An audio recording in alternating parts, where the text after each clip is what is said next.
Is Mike? Yeah, there we go. Okay. Welcome to an early morning stream, ladies and gentlemen. We had to do this early morning because of the guests we have today. Uh, Mar-A-Lago raid just seems to get worse. Like every bit of information that comes out about that, it seems to make everybody confused, and the way the media has blown it up and talking about how it's good, but yet you know Obama Obama took documents out of there to digitize that he never really had. He never had the ability for. Trying to skirt language a little bit here.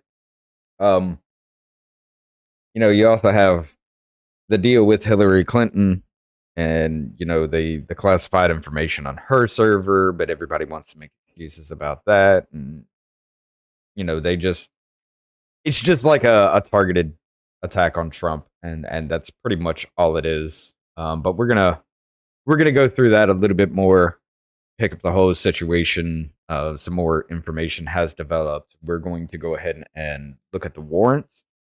Affidavits still sealed at this point, but we will take a look at the actual warrants.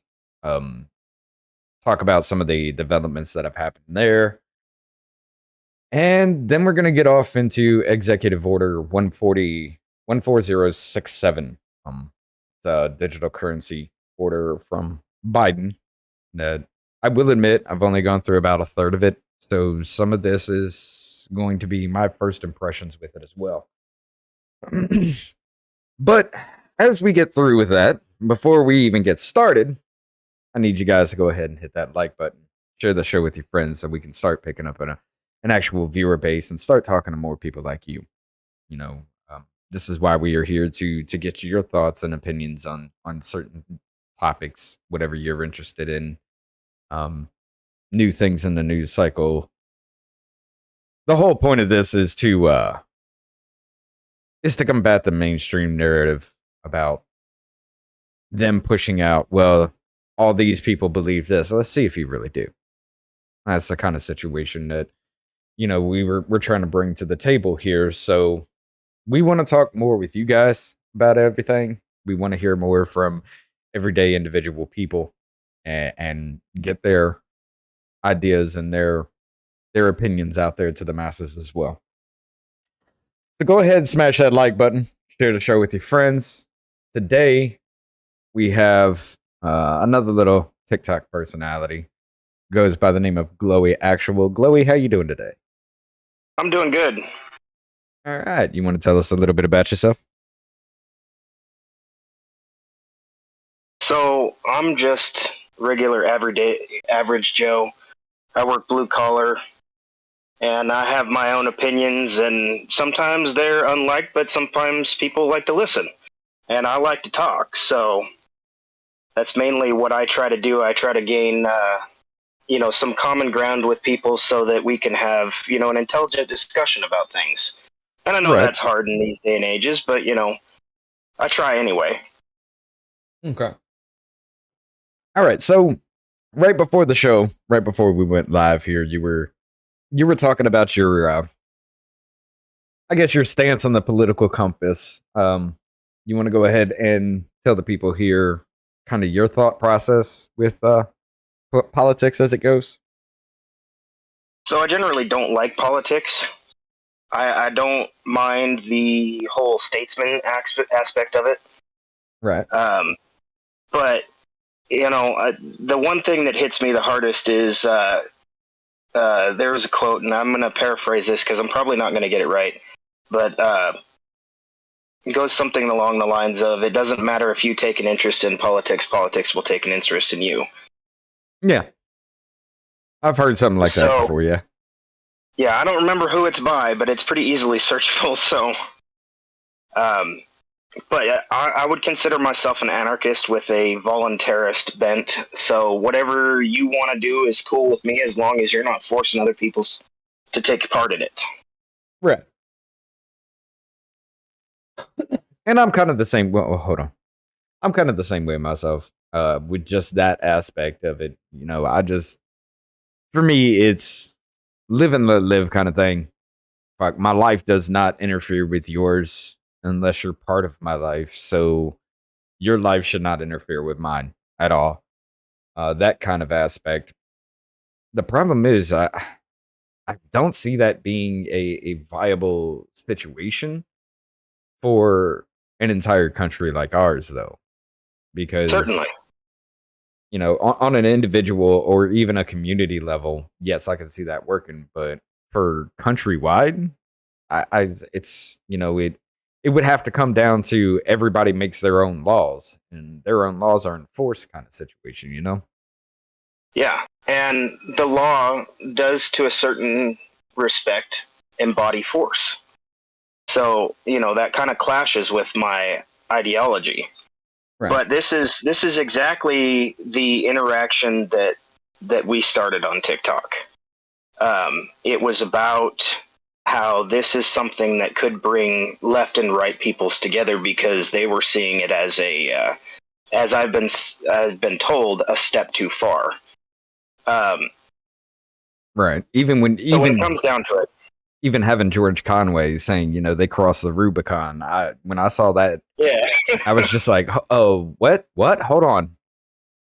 So yeah, I get what you're saying about it. It's kind of a connecting or a unifying kind of issue behind that, and we still see some infighting between the factions, but for the most part, I think everybody's in agreement that it's gone too far with this. Yeah, and that's where my statement came in, that it's only going to do so much, because eventually it'll get watered down and everybody will be back to fighting each other because their ideologies clash. Oh yeah. And nobody wants to give up their own, and not that I would ask them to do so. It's more of the live and let live prospect. So when it comes to communist and socialist, I'm cool with them having their own little communities, so long as they don't force anybody to. But when we start to look at that, they want to force everybody. Well, I mean, that's kind of the ideology behind it as well. Yeah. The communists and socialists is everybody has to work together for the same means. So if you're not playing along, you're a threat to them, And then I circle back, and I'm gonna use that little joke because it's still funny. Where that's gonna come in is that there is no real ideology that I can see where everybody can come under the same banner, and I don't feel like we should. Now, the states are supposed to be free and independent. And the point of having a federal structure above it is to do the things that would be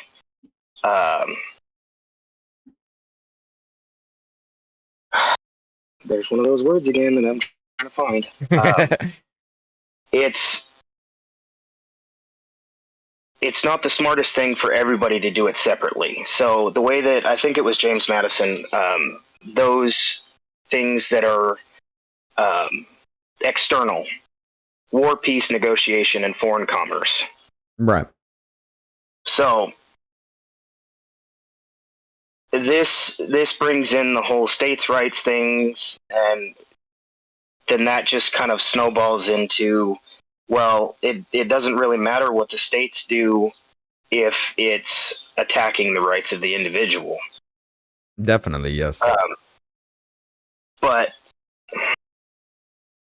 nobody's ever really going to get along unless they're forced to. And how does that make it any better? Right, therein lies the problem with that. If you're forcing somebody to do something, why do we have to get along?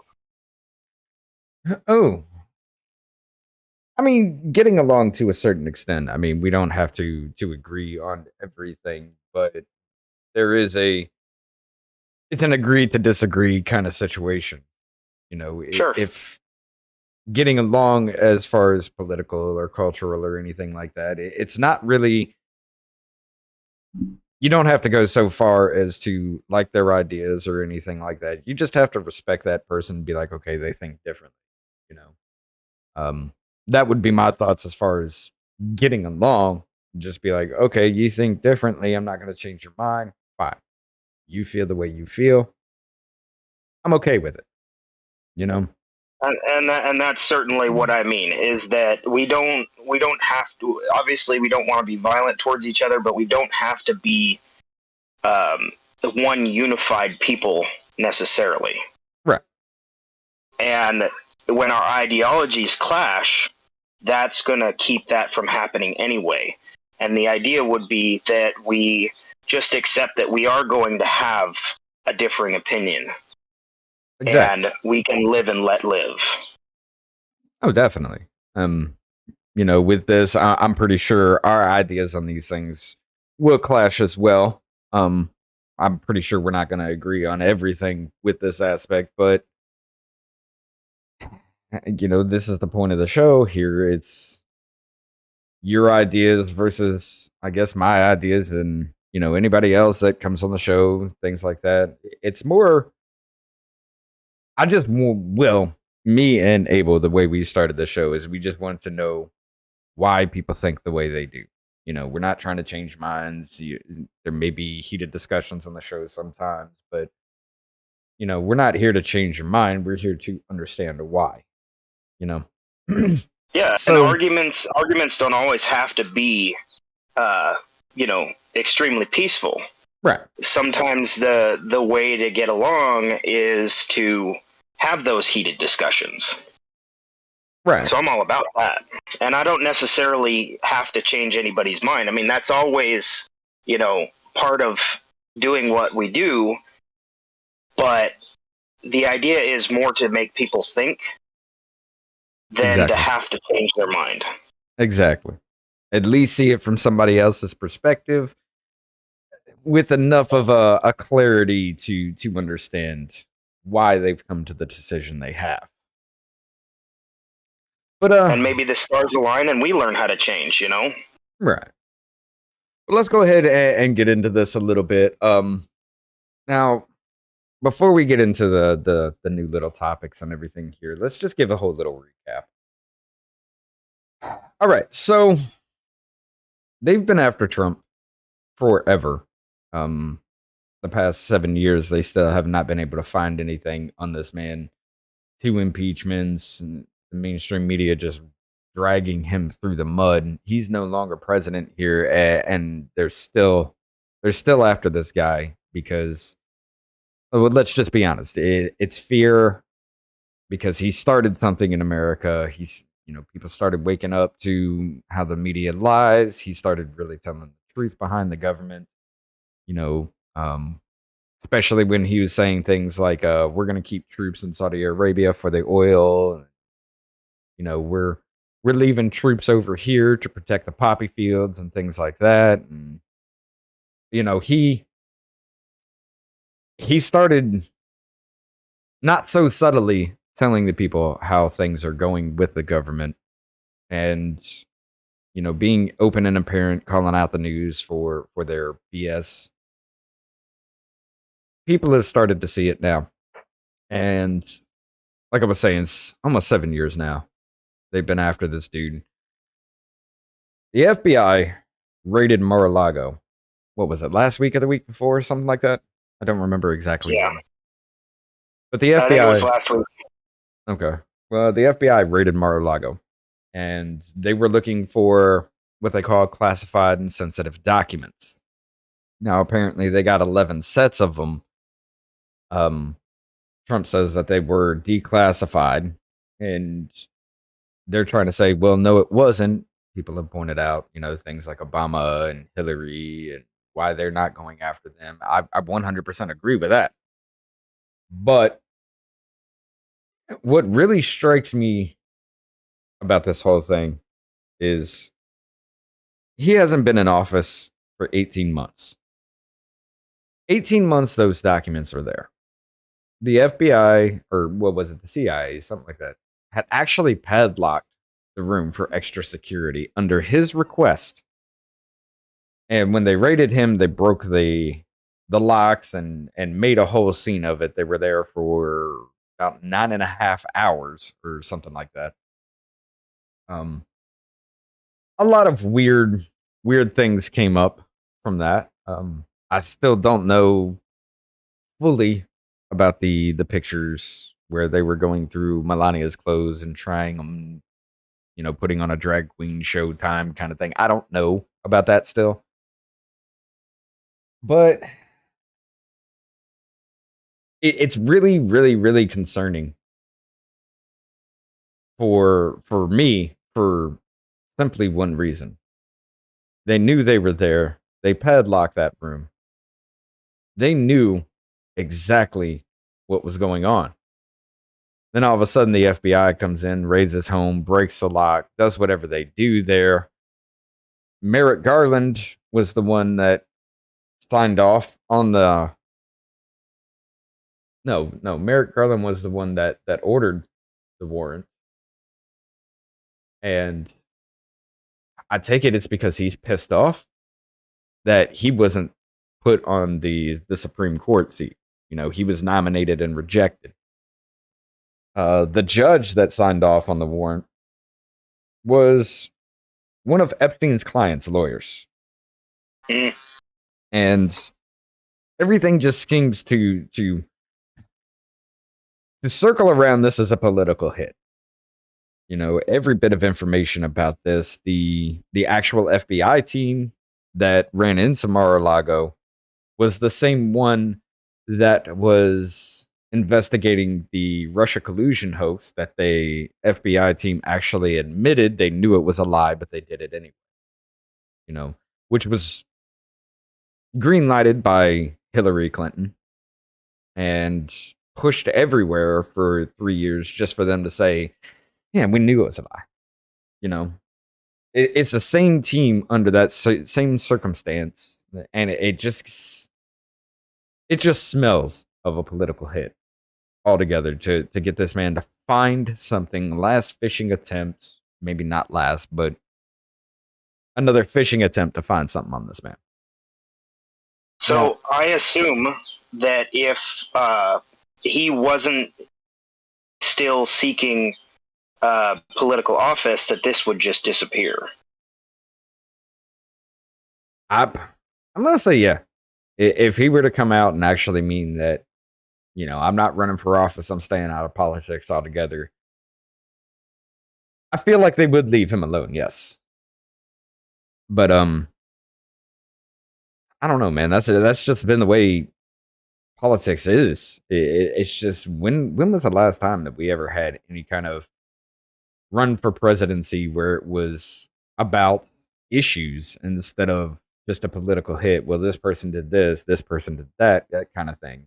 When was the last time that we ever saw talking about issues instead of what people have done? Yeah, it's never really. It's always been a personal attack, right? And at this point, he's supposed to be considered a personal individual instead of a public officer, and that makes it smell even more, especially using government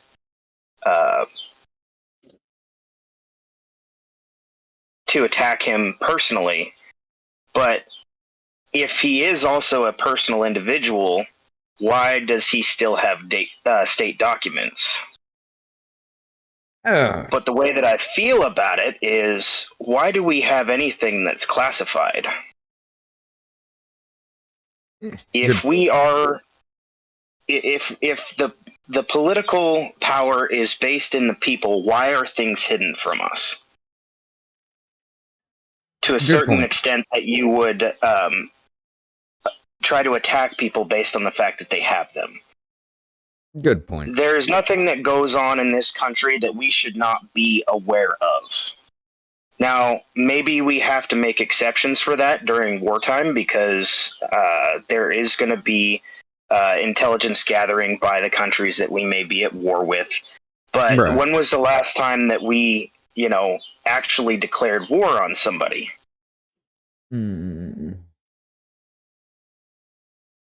I mean, just straight up instead of like the war on terror, I guess Desert Storm. Yeah, I don't know that there was actually an actual declaration of war during Desert Storm, though. It was, I think, considered a police action, like Vietnam. Yeah. You got a point. Damn, World War II. Yeah. If that's the thing, I mean, everything else has been military police action to make it seem okay. Yeah, you know, so it's like uh, we have uh, we have lost so much because of the way that we do things, and the answer is all, well, this is just the way that we do things, and it's like, but it's a violation of the Constitution for you to be doing the things the way that you are doing them. So why are you doing them this way, even if it is, well, this is the way that we do them? It doesn't make any sense. No, hold on. For a declaration of war, we have to have like the House and Senate or Senate and Yeah, Congress or something to sign off on it. Yeah, you have to have both houses of Congress concur. And technically, most of the president's wartime powers, not including what's in the USC, they don't activate until there has been a declaration of war. So the president is not commander in chief until there has been a declaration of war. So what does it take for military police action to be considered that? I mean, that's a good question, isn't it? The problem is that they give us these annotated versions to look at. So you have to look at the original text and, you know, go back to the people who actually signed the documents. And it's not necessarily about the guys that wrote them, it's about the ones that accepted what was finally written. Like, there were 3 guys who refused to sign the Constitution. It was Elbridge Gerry, who had a huge problem with standing armies. George Mason, who was on one of the committees for safety, I think, and he was responsible for the militia. And then there was a guy named Randolph, I think. I don't remember his exact name, but the reason that these 3 men didn't sign is that they all felt in one way or another that the Constitution still granted too much power to the federal government. Oh, yes. I definitely agree with that. But the isolated military undertaking that does not require... Oh, let's look at this. Let's see. Police action. Isolated... Let's see if I can bring this up for everybody to see on the screen as well. Isolated military undertaking that does not require a declaration of police action is intended to respond to the state that is in violation or intentional treaties or norms, or that has engaged in or has immediately threatened an act of aggression. So that's why it's military police action instead of wartime, because it's a way to skirt around our legislative branch. Yeah. So, and the Wartime Power Act, I think, is what it's. I think that's what it's called. That's an abuse of power. You know, they're not supposed to be able to grant themselves or a different branch of the government powers that the Constitution did not grant them.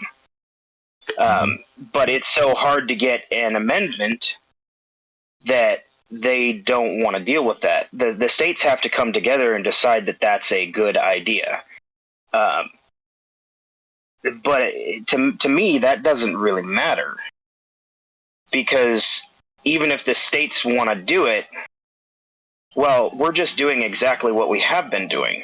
We think it's a necessity, and so even though it says that we're not supposed to do it, we still do it. So it's a quote by William Pitt the Younger. Necessity is the plea for every infringement of human liberty. There's another bit to that, but that's the point that I wanted to get there, is that we give up our power because we want to feel safe, but liberty isn't safe, and it's only what we can keep for ourselves. But if we constantly give it away, then, well, that's our fault. You're muted, I think. Shit, I am. Yes, my bad. Okay. I pressed the mute button on my mic to cough and pressed it again, but apparently it never went through. But yeah, it's this whole thing on Mar-A-Lago. Before we really get into it, how do you feel about that? I don't think those agencies should exist. And I don't think that the paperwork should be classified. And, you know, it happened during his office, and if he wanted to keep it for his personal paperwork, well, I'm not against that, especially if he is thinking about running again. Well, I mean, all past presidents have, you know, they have a clearance for that kind of thing. You know, I think it was Temple that brought it up. Be like, okay, so if the president's not supposed to have classified documents, even ex-presidents, because I mean, you still got Bill Clinton everywhere, you still got Bush still making appearances, Obama's still talking. You know, they need to know what they're talking about, and you know, especially being ambassadors after their presidency, you know, they need to know what they're talking about, because if they go over there representing the United States or something like that, and they're like, hey, we got this, but we can't tell you about it or anything about it because it's classified. You know, it does come to a point to where, you know, this is definitely, you are correct. They shouldn't exist anymore. They've gone way above and beyond what they're supposed to do with this now. The FBI has been fucking up left and right here recently, especially recently. You know, with the Russiagate hoax, there was you know, the Gretchen Whitmer situation. You remember that? I recognize the name. Well, she's the governor of, I think it's Michigan. Ah, yes. And you know, where 12 of the 18 people that were in that the Whitmer kidnapping plot were either informants of the feds or feds themselves. You know, all these mass shooters and everything. It's the FBI is like, well, they were on our radar, we just couldn't do shit about it. But yet you investigate people that just clumsily walked into the Capitol on January 6th. You're literally spying on every single American citizen that you can, but yet you can't catch these mass shooters before it happens. You know. Not only that, but there was the kid was it Uvalde? That was in chat with an ex-FBI agent. I don't know if that was Uvalde, but I know what you're talking about. It was around that was, time. I can't. Oh God, no, that was. I know what you're talking about. Let me see if I can find that. Ex agent in chat with a shooter. Love you, babies. Okay. Sorry, my wife's off to work there. Authorities investigating. Oh yeah, the Buffalo shooter. There you go. Yeah, that was. I knew it was around the same time. Yeah, the Buffalo shooter where he walked into that grocery store, I think, killing 10 people. Yeah. But yeah, I mean, every one of these mass shooters, the FBI is always just like, well, we knew about him, but we didn't do anything about it. And it just comes to a point, it's just like, okay, so you knew about this shit. You could have stopped it before it happened. you're pushing for red flag laws. Well, that should have been the biggest red flag of all. You knew it was going to exist. You knew that shit was going to happen. Hell, even the Buffalo shooter was all over his social media. The Waukesha, where the dude ran through the crowd of people in an SUV. I mean, he was all over his social media with that. They knew he was going to do something. Why didn't you stop him? We can look at was it Marjorie Stone Douglas or the one in Florida. The kid was showing all kinds of things, and authorities had been warned about his behavior, and they did nothing. I'm not too sure about that one. How long ago was that? Broward County.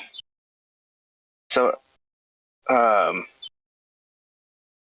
one where the utility officer ran away. You said Broward County? Yeah.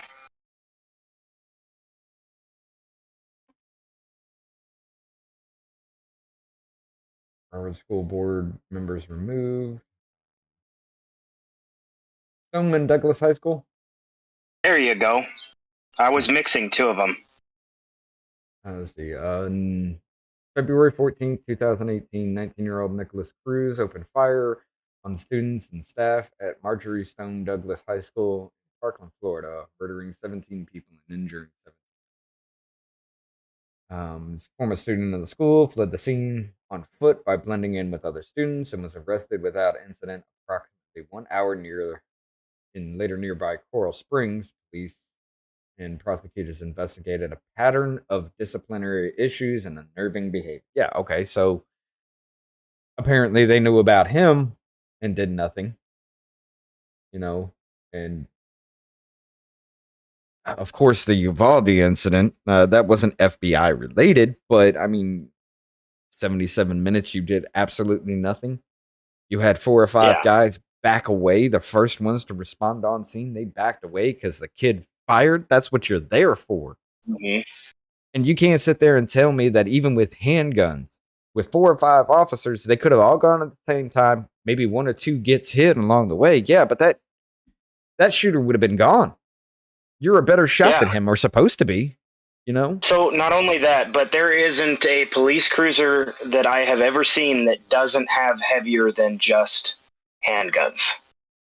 Oh, yeah, especially down here in the South, you can see shotguns on racks in the back, or, you pop that trunk, which I've seen back in a lot of police officers' cars, and, most of them have some kind of protection, like almost like riot gear kind of situation, and an AR-15 in the trunk of every vehicle here. I had a stabbing outside my work that I was a part of it because the old man that got stabbed approached me and asked if I'd seen anybody.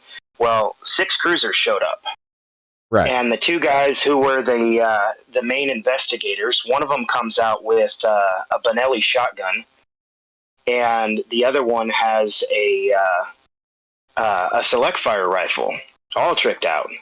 So, and this is I am in the 7th largest city in my state, and we have a gang and drug task force, multi-agency, so I get it, but, even in the smaller towns, they still have all of that gear in their cruisers. Yep.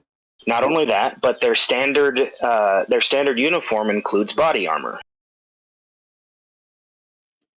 So yes, at least some kind of small arms protection.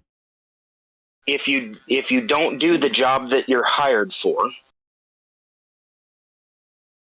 it doesn't matter the good that you can do or that you do when you completely ignore things that are going to be worse than your everyday stuff.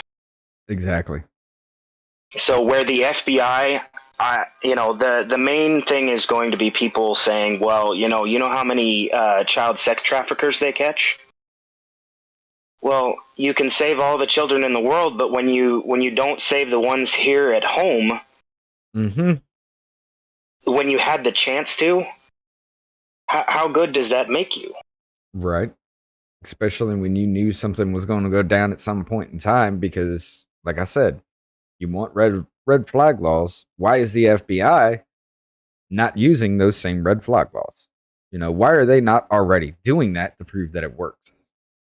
Especially when you have things like the Buffalo shooter, the Waukesha massacre, Uvalde, things like that. They knew these people were already going to do something, and they let it happen because they're chasing Trump. They're chasing people like you and me. Yeah. They're going after everybody else except for the ones that they should be. And obviously we have to follow due process, but when you have articulable evidence that somebody is a danger to others and you fail to act, then it's on you. Right. It's not the gun. It's not the weapon. Of course it is the person, but if you fail to, now I get it, with the whole thought of, well, he didn't do anything until that point, so what would we get him on? But when, if I make a Facebook post or Twitter post or something spelling out what I'm going to do, that's already admission right there. You can stop it before, you can stop it before it happens at that point. And if you want to talk about the red flag laws, well, show us that it works first. And then we come back to this thing with the Trump raid. Where's the evidence that wrongdoing has occurred? Especially when that paperwork has had all the due diligence to keep it safe. Yeah. They knew it was there. They even secured it even further themselves. Yeah. So we're more focused on this petty shit than doing the things that we should be doing. And that's not sending billions and billions of dollars to Ukraine either, because another 800 million's going out apparently. And I have no stake in that. I have no side in which I'm gonna take. I have a side, dude. I mean, when we're struggling here at home, why are we sending billions of dollars over there? The Inflation Reduction Act that has nothing to do with inflation. It was mostly caused by the mass printing of money, but yet you want to mass print more money to almost $1 trillion, $750 billion on green new energy that has absolutely nothing to do with inflation. Other certain things within that bill that is just what the fuck. Then we mass print more money to send to Ukraine, supposedly protecting their borders, even though it was brought out and promptly deleted and scrubbed from the internet that only 30% of those are actually reaching the troops on the front line. I have a problem with the whole damn thing with that, because we're struggling here at home. You wanna help with inflation and everything like that, then why the hell are we sending everything we've got overseas? Because if you have the money to do that, you are taxing me too much already. There should be no side that we take in that. How so? Regardless of how we feel about one side or the other, it is not within our borders, and it does not directly affect us. Oh, okay. You're talking about the... So, okay, I get it. Should we be helping one side or the other? No. Now, that being said, if you want to stay friend with both of them, then you continue to do business with both of them. Yes. You don't allow... As soon as they come out and say, well, you're helping our enemies, so now, you're our enemy, then we stop doing business with them. Right. But the idea is to remain neutral with the rest of the world. And that's something that we couldn't do in World War II. Regardless of the fact that before Pearl Harbor, 7% of Americans supported a war in Europe. It wasn't until the fight came to our shores that changed.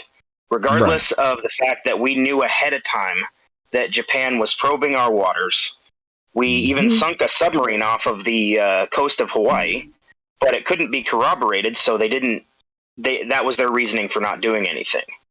But regardless of that fact, there were people in Washington who wanted to be a part of that war, including the president at the time.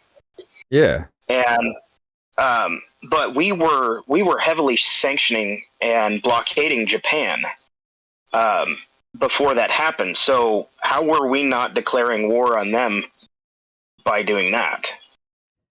And then I guess we already did with economic warfare. Yeah. So that's where I come to that point right there, is if you want to remain friends with them, that's cool. We should. But we shouldn't take one side over the other. Right. If we're gonna be friends with them, we should be friends with them. But if we are going to not have dealings with one side or the other, then we should have no dealings whatsoever. Because that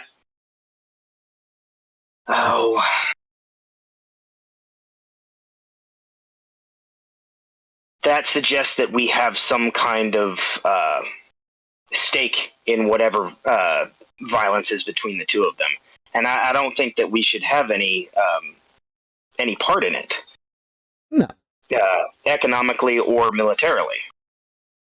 And I can agree with you, but the whole thing with Russia and Ukraine, it's a whole nuanced situation that we shouldn't be involved in. But Ukraine was set up to be, it means borderland. They get mad when you call it the Ukraine, but Ukraine means borderlands. So it's the borderlands. It was supposed to be the borderland. It's a neutral zone between NATO and Russia after the fall of the Soviet Union. Putting Ukraine into NATO, I mean, even as soon as that happened, we agreed, and we even said we're not going to move an inch eastward. But you want to put Ukraine into NATO, you want to put Finland, you want to put Sweden, which are on the borders there, within striking distance of Russia. What happened to the neutral zone? And that's the whole problem with all of that. Now, should we be involved in it? Fuck no. Especially spending that much money on something like that. I urge you guys to look into Ukraine as a whole. What happened between after the fall of the Soviet Union up until the problems now, because it's not what they tell you in the news. All right, there's a lot of problems over there, and it is one of the most corrupt countries I have ever looked into. So, with that, you are right. I don't think we should be taking a side either way. But I feel like they've always tried to push us to war with Russia because, Russia wanted to join NATO and they shut that down because Russia felt like okay, so I should jump to the head of the line kind of situation. They're just like, nope, you can't. Let's just be babies about this because we're still butthurt about it. But it's come to a point now to where I feel like NATO is literally the enemy of the planet kind of situation. Sure. They cause a lot more problems than they're supposedly fixing. And it's come down to a whole point of NATO has become the world's police. Well, not police, but the world's standing army. Yeah. And, it's a problem with that as well. But going with the whole, back here at home, going with the whole FBI thing. Look, let's just be honest, people. Every bit of this, now even with the new IRS agents, everything has been weaponized against us. Because every one of these alphabet agencies are more concerned with the people like you and me who are just trying to live than they are with national security and knowing our borders are wide open. down there, southern border. We got fucking known terrorists on a terrorist watch list coming through the southern border. You're allowing that to happen. Meanwhile, you're persecuting everyday average citizens for, going up into a school board meeting and, raising hell to protect their child because their child was essayed in a bathroom. Yeah, that happened. Anybody that stands up for themselves against this government in any way is now a domestic terrorist. The flag on the green screen behind me is literally a sign of militia violent extremists now. Saying Ashley Babbitt's name is the same. The entire government is now weaponized against us, whether you want to believe it or not. It's happening. It's a thing. I am in agreement with everybody else. I think we should just get rid of these 3-letter agencies now because they've gone too far.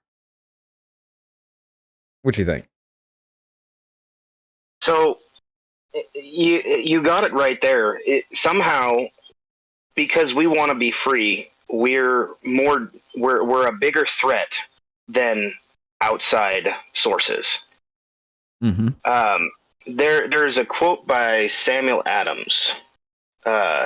No people will tamely surrender their liberties when knowledge is diffused and something is preserved. Damn it. But when a people become wholly debauched, damn, I can't think of the whole thing.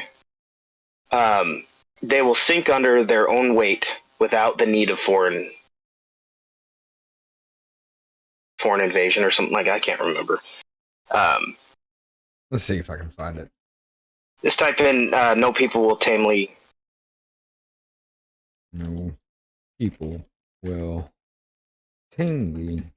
give up their rights. Surrender their liberty. There we go. Yeah. No people will tamely surrender their liberties, nor anybody. Hold on.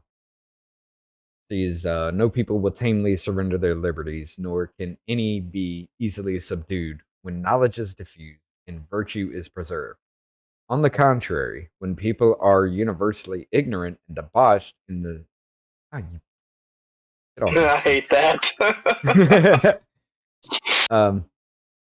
When people are universally ignorant and debauched in their manners, they will sink under their own weight without the aid of foreign invaders. He had it right, honestly. And we're doing it to ourselves, and we're letting them make it worse. Oh yeah. Yeah, definitely. All right, so we kind of covered, we've been all over the place a little bit. We kind of covered the as far as right now under the Mar-A-Lago situation. I think we covered the midst of it, but now this is an opinion piece from Arwa Madawi from The Guardian here. Before we get into this, before I get to reading about this and things like that, do you think Mar-A-Lago actually helped Trump?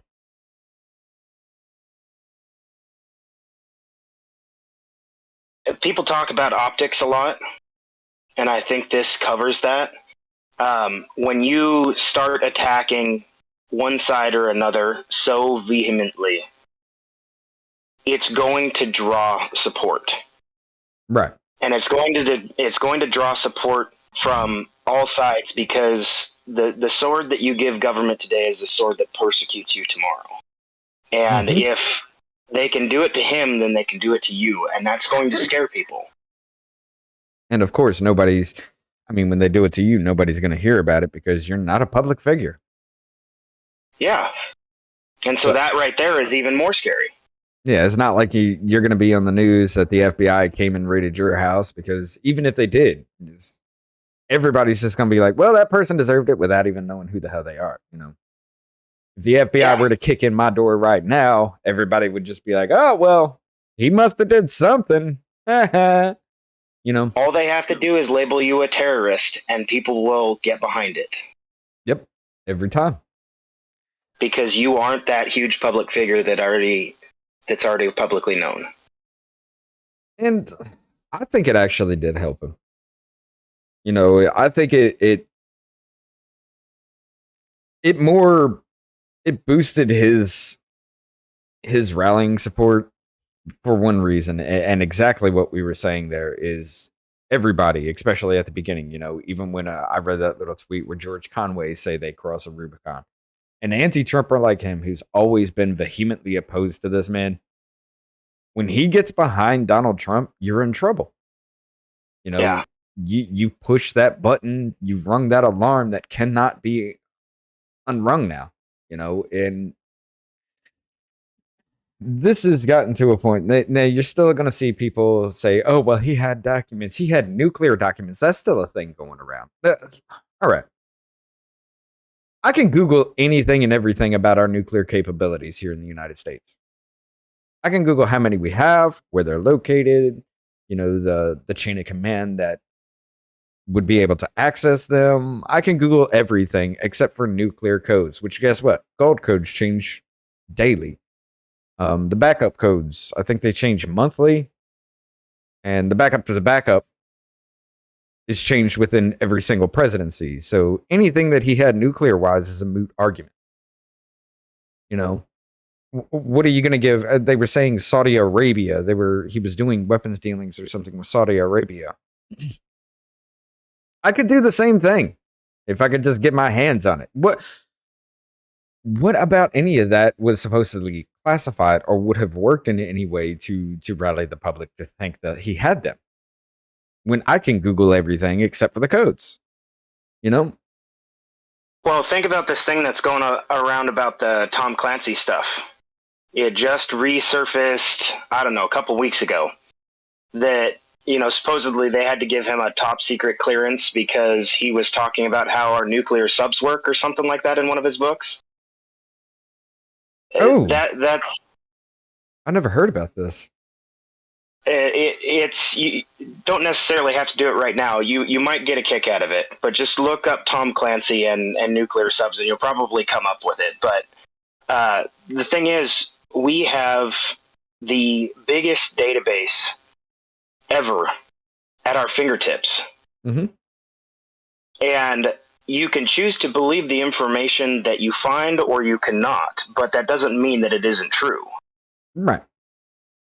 And somebody out there has put it on the web. And when it's on the web, it doesn't just disappear. Oh, definitely not.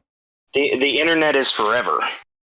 And they can try all they want to scrub it, but it doesn't go away. Oh, no, especially with at least 5 archive sites that I know of off the top of my head. And there's probably more out there. Yeah.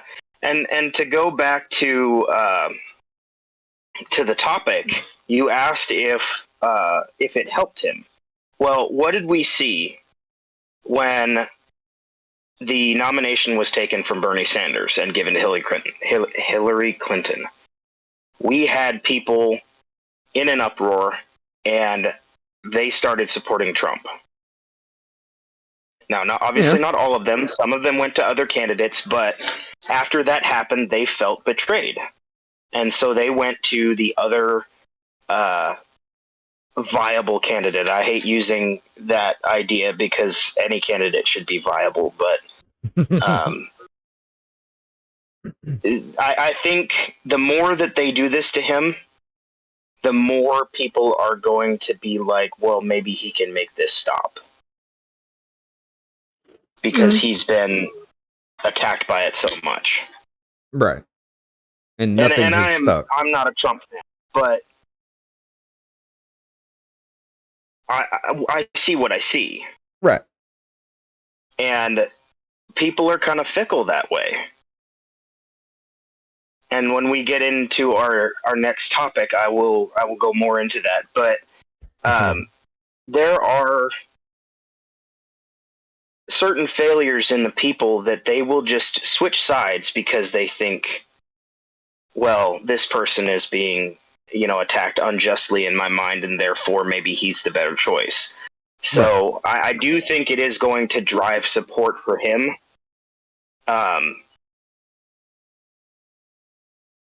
But maybe you're still going to have that base that absolutely will have no more Trump. Oh yeah, yeah. And look, I'm going to be honest. I don't like the man on a personal level. Never have. Ever since I was a kid, and from the first moments that I knew of his existence on the TV and everything like that, this dude's an asshole. He just runs his mouth all the time. It's that narcissistic personality of I'm the best, you should love me for it, blah, blah. Yeah, I can't stand that. But yeah, the dude did some damn good for this country. So, and I will get behind that. There are things that he did that I appreciated. He upset the norm, and that was a big deal. He pissed people off. That was a big deal for me. But one of the things that he did is that he pardoned the Hammonds, and that was really big for me. Mm-hmm. But didn't pardon Julian Assange or Edward Snowden. And that hurts a bit. Yes, it does. I mean... But the Hammonds were regular people outside of the eye of, popular news. Well, yeah. But I mean, when you got somebody who's trying to blow the whistle on some shady shit, and the government ostracizes them, do something about it, because I mean they're only going to be helping you. Yeah. So we had congressmen on the news saying that they should be outright murdered. I mean, and that should go ahead. That should have been on the first that should have been first on the docket, because the thing is, what we're teaching people is that it's not okay to tell the truth because my national security. Which is an issue, the yes. government needs to be held accountable, and we're just not holding them accountable. And I think that's going to drive ever more support towards continuing in that direction. But until we actually start doing something about it, it's just going to get worse. And we're seeing that over the last 20 years. The Patriot Act needs to go away, and Definitely. we need to start holding people accountable. When they do these things, you're calling for somebody's murder because they exposed government corruption. Right. And there was a whole long tweet thread that kind of got people's attention, especially from independent media, where they were talking about, how many people throughout history had like secret nuclear information and they were killed for it, and subtly calling for the execution of Trump for the same thing. That's an escalation that happened way too quickly from, okay, this guy maybe have nuclear information, let's kill him. It was literally an overnight thing. And it's, I don't give a damn how you feel about Trump or anything, but that is, number one, the Mar-A-Lago raid was a step too far. You knew that information was there. You made it a public spectacle to go in there for 9.5 hours. Whatever it took, 9.5 hours to go through that for, with as many agents as you had, is beyond me. But you made it a public spectacle. Everybody got outraged over it. Then you seal the warrants. You seal the affidavit. You seal every kind of information for what was this about. And you expect me just to believe your sources. Trust me, bro. Yeah. We know it's there. Trust me. We can't say anything because if we did, it'd be a national security threat. No, absolutely fucking not. Tell me what you went in there for. What were you looking for? Okay, so you've unsealed the warrant, which, as a matter of fact, we can get into before this little article here. I'm guessing highly redacted. I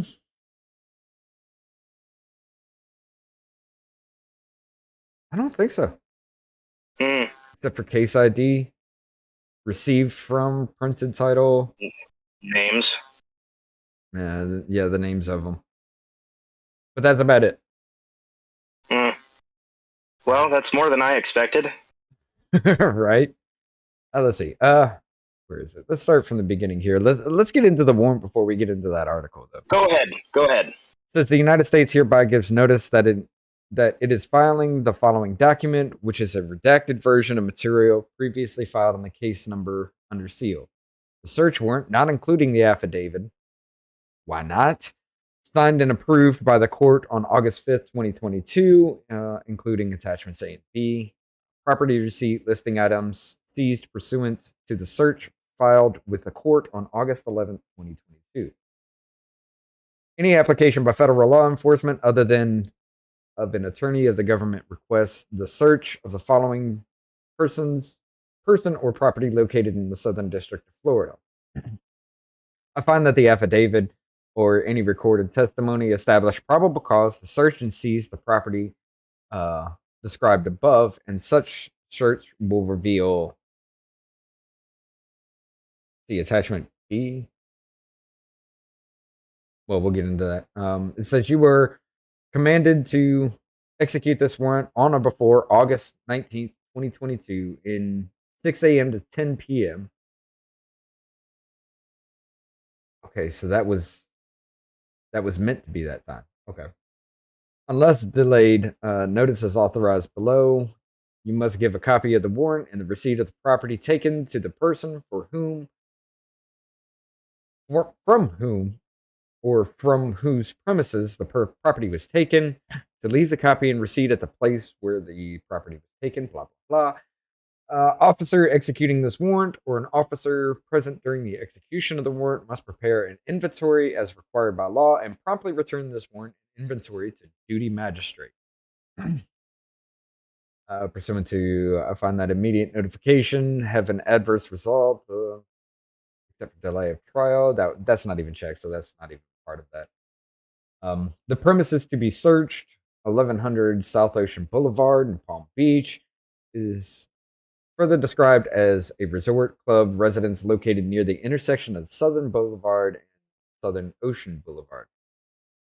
It is described as a mansion with approximately 58 bedrooms, 33 bathrooms on a 17-acre estate. Son of a bitch!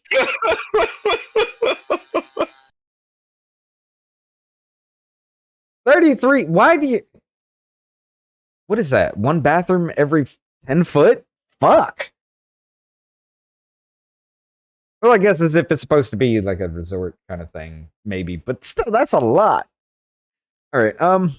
The locations to be searched include the 45 office, all storage rooms, which was...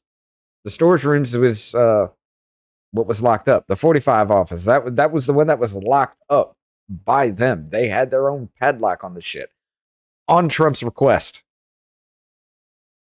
The 45 office, all storage rooms, and all other rooms of the area within the premises used or available to be used by former President of the United States and his staff, and in which boxes or documents could be stored, including all structures or buildings on the estate. It does not include areas currently, at time of search, being occupied, rented, or used by third parties, such as Mar-A-Lago members, and otherwise used or available to be used by former president and his staff, such as private guest suites. All physical documents and recordings, records constituting evidence, contraband, fruits of crime, or other illegally possessed in violation of 18 U.S. Code 793, 2071, or 1519, including the following: any physical documents with classification markings, along with any containers or boxes, including other contents in which such documents are located, as well as any other containers, boxes that are collectively stored or found together within the aforementioned documents and containers boxes. Information including communications in any form regarding the retrieval, storage, or transmission of national defense information or classified material. Any government and or presidential records created between January 20th, 2017 and January 20th, 2021, or any evidence of knowing alteration, destruction, or concealment of any government and or presidential records of any documents within the classification market. Just in those three, yes, this is a phishing attempt. This is definitely to find anything. Any government and or presidential records created between January 20th, 2017 and January 20th, 2021. His entire presidency. Yeah. Yeah, this is a phishing attempt. What this appears, because the thing is, they would act like, well, maybe he has stuff that we don't already have. It doesn't make any sense because, like, they don't have, triple copies of that stored away everywhere. So they already have this information. It's a matter of them trying to pin something on him to find wrongdoing. Exactly. And this is what government does. This is pre-crime. Well, he may have done something wrong. Well, that's not probable cause. You have to know that he has done something, or at least have documentable suspicion that he has before you can go in. Just because he has documents, well, you should know that he has those documents. And if they have been requested to add additional security, then they know that he has those documents. Yeah, especially since it's been subpoenaed anyway. You knew they were there. Why did it take 18 months? Yeah. And hold on a second. We got somebody in chat. General Savage is just trying to troll the shit out of this. He's like, now, judging by the looks of you two goofballs, when the storm comes in, I would take shelter if I were. I guarantee you I'm more prepared for anything than you ever will be, sir. And you can pray to Donald Trump. I don't think he's going to save you. Okay. Sir, let me go ahead and give you something. Little piece of advice. I don't like the asshole either. But that shit, the fact that you don't even know what's going on, you don't even look into anything past your own wannabe point of view from the mainstream media, that's on you. You're not ready for what's coming.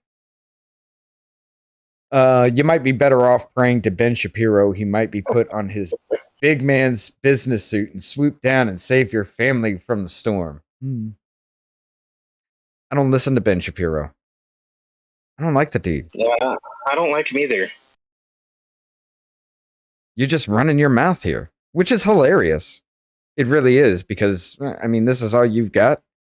Just some broad generalization and wannabe hate because the media told you anybody that talks in any way positive about any of this is bad.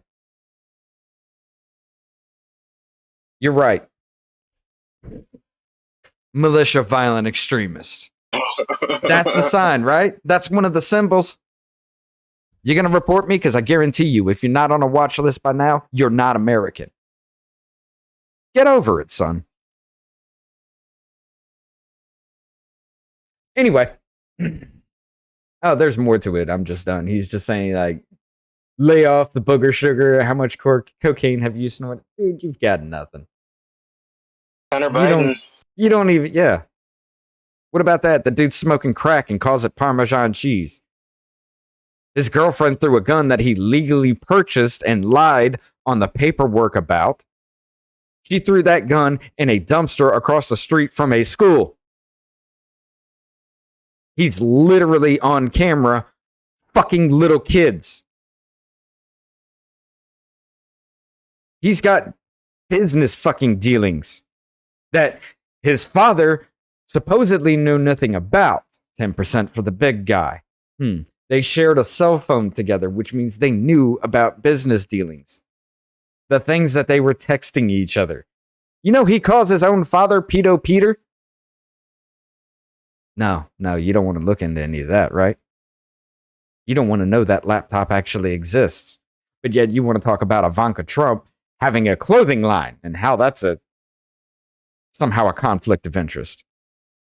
You want to go after all the other Trump kids for what?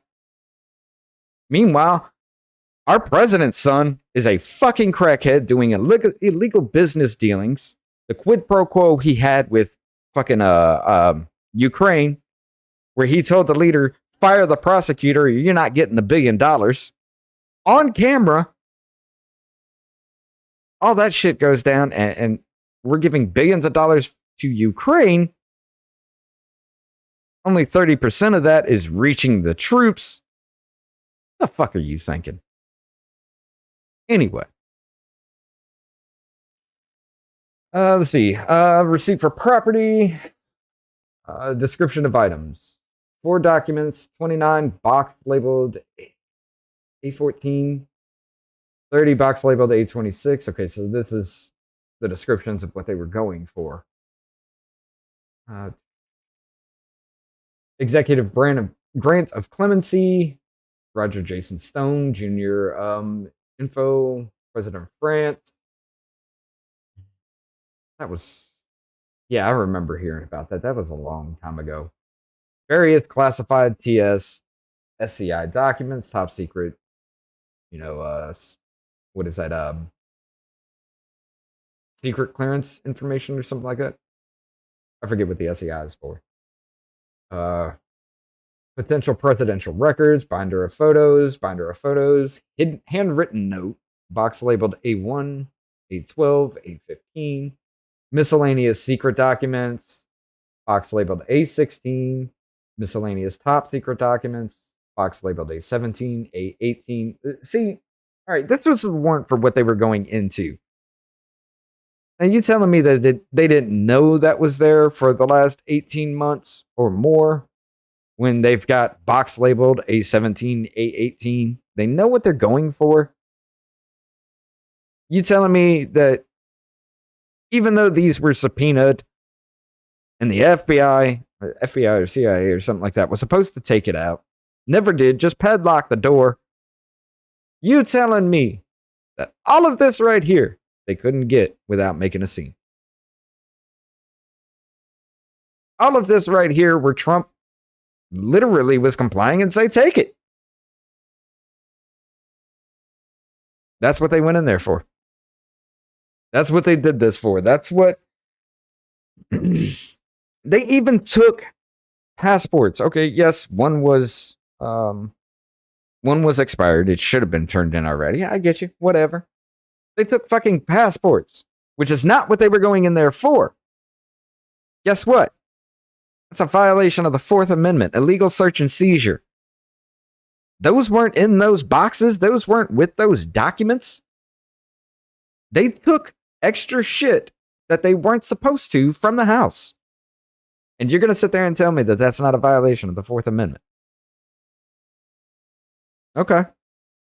Sure. But yeah.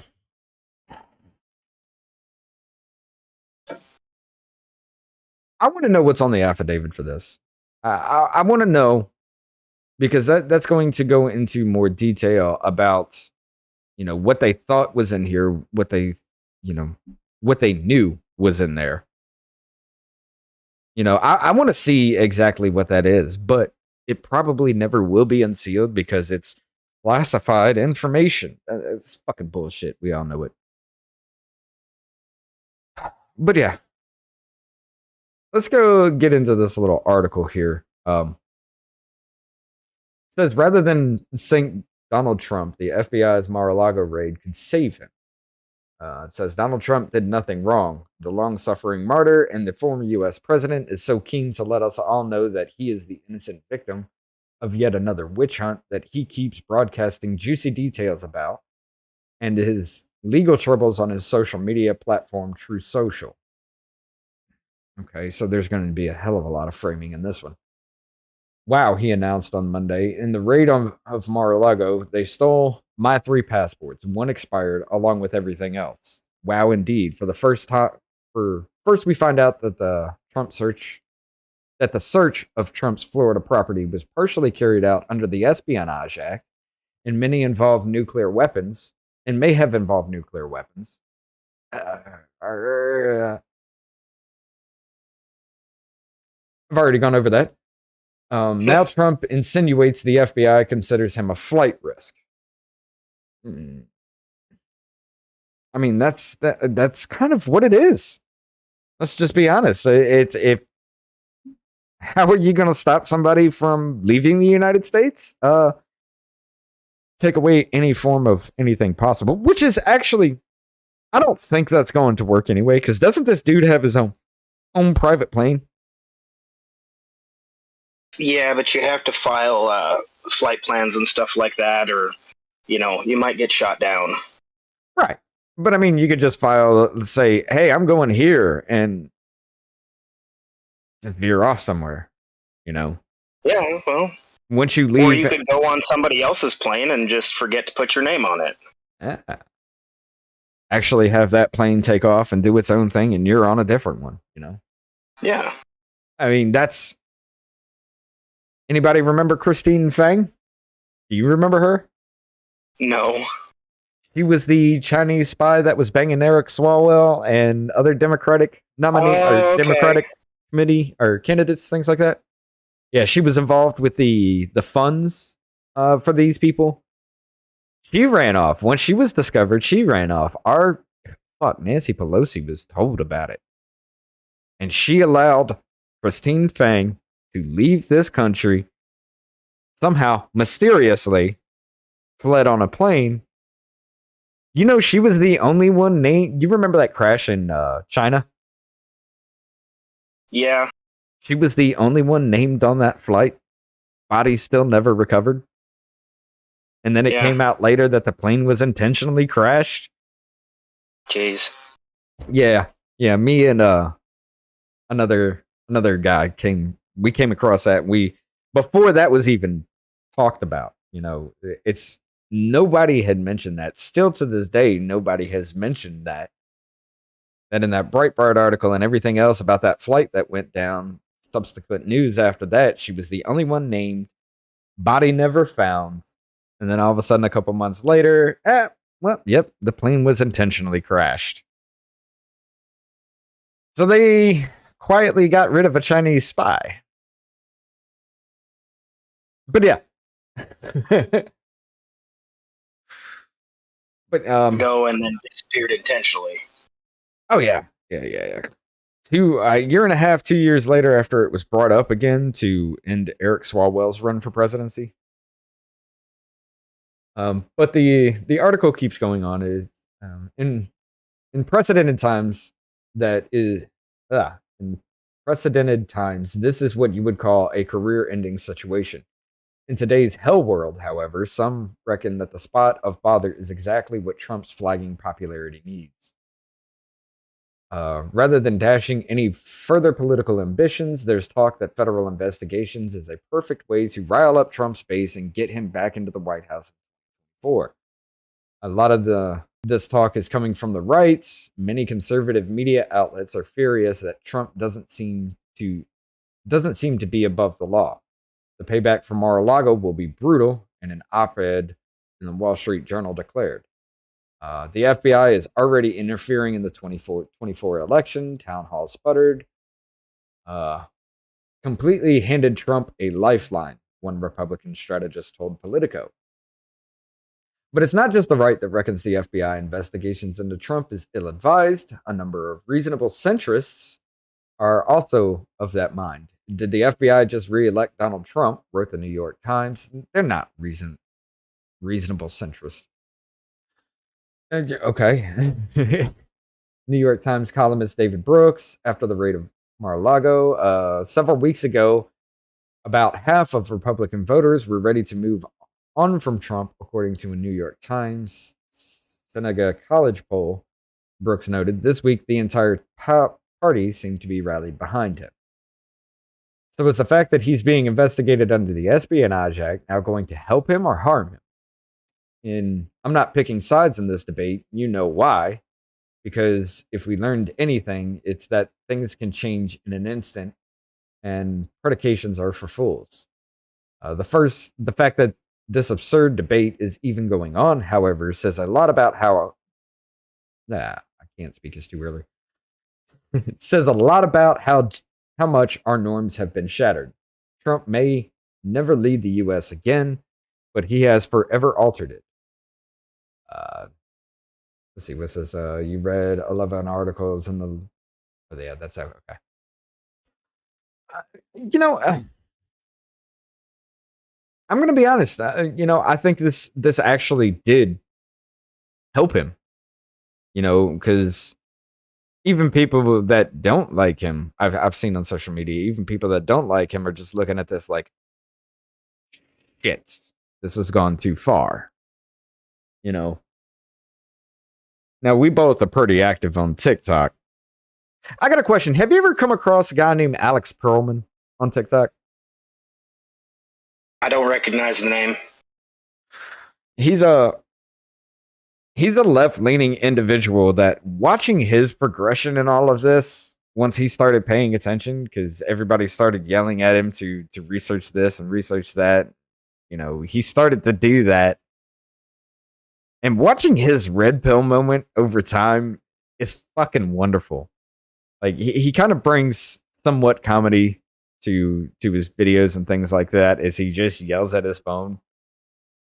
But he came across, like, one thing that the first video that caught my eye with him was him talking about how Mitch McConnell's real name is Addison.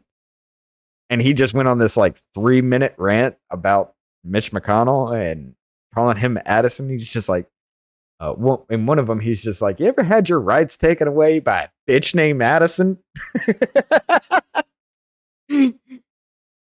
Yeah, but look him up, dude. Watching his progression through it is just hilarious. And I would love to talk to him. I'd love to bring him on the show and just talk to him about it, because I think that would be pretty damn hilarious to see. But yeah, even people on social media and everything, they're starting to change their tune a little bit with it. Like you were saying, you're always going to find that crowd he's guilty no matter what kind of thing. They've stayed brainwashed because Orange Man bad, and I've been told to. Kind of like the dude that was in the chat earlier. But yeah. I honestly, I'm in agreement. I think this did help his ass. Because even with me, it's just like, okay, yeah, he did a lot of good, but I don't want 2016, 2020 there to continue on, attack after attack, lie after lie after lie. I don't want that to come back. But after this, I'm changing my tune. That right there is exactly how your more moderate people are going to look at it as, is, well, they continually attack him, and yet they're always proved wrong. Right. And so eventually they're going to sway from one side to the other, and maybe not necessarily have full support for him, but they're not going to look at him as though he's the devil anymore. No, and nobody's going to care about mean tweets and him calling Rosie O'Donnell a pig. Nobody's going to give a shit anymore. Because they've gone and done worse than anything that he's even capable of, I think. Right. And I mean, okay, let's just be honest. Who you've got in the Democratic Party right now? What, you going to put up Gavin Newsom? Oh, God. I mean, he'd be run through the coals by even me, and I don't even run, You got AOC? Please. I would love to see a debate happen with her. I would love it, because she would just... It'd be like Tulsi Gabbard nuking Kamala Harris in the Democratic primaries again. It'd be worse than that. So, I mean, even if you... Okay, this is a point I've only heard one other person bring up, and that was a while back. Even if you stop Donald Trump from running for president, you're so focused on this dude. Meanwhile, DeSantis is nowhere on your radar. Other than the Don't Say Gay bill and the things he's done, which changed a lot of people's minds on social media about that when everybody was going through it. They were saying, oh, they just want to take away gay people's rights. No, that's about talking anything sexual to a child. straight, gay, trans. It don't matter the issue. You can't say it. That changed a lot of people's minds, but how can you stop him or even think of putting up a defense of stopping him when you're too focused on Orange Man? I just don't get it. It's like, even, Jesus Christ, they were, in some states, they had put millions of dollars. The Democratic National Committee put millions of dollars into Trump-backed candidates, thinking that, okay, they get through their primaries, they'll be an easy win. You spent money helping your political opponent win because you think all you can do is, oh, Trump voted for him. Trump, approved of him. What the fuck are you going to do with that?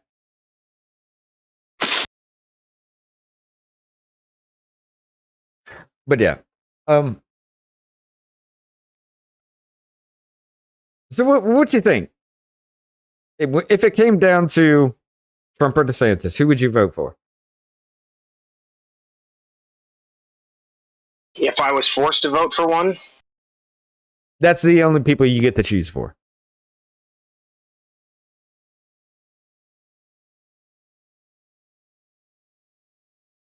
I got him thinking. So, yeah, you're an ass. So, as a rule, I don't vote for people anymore. But if I must choose one, Trump is the devil that I know. And compared to some other people that they've put in that specific office, he wasn't the worst. No. But DeSantis, I feel like, would be worse. How so?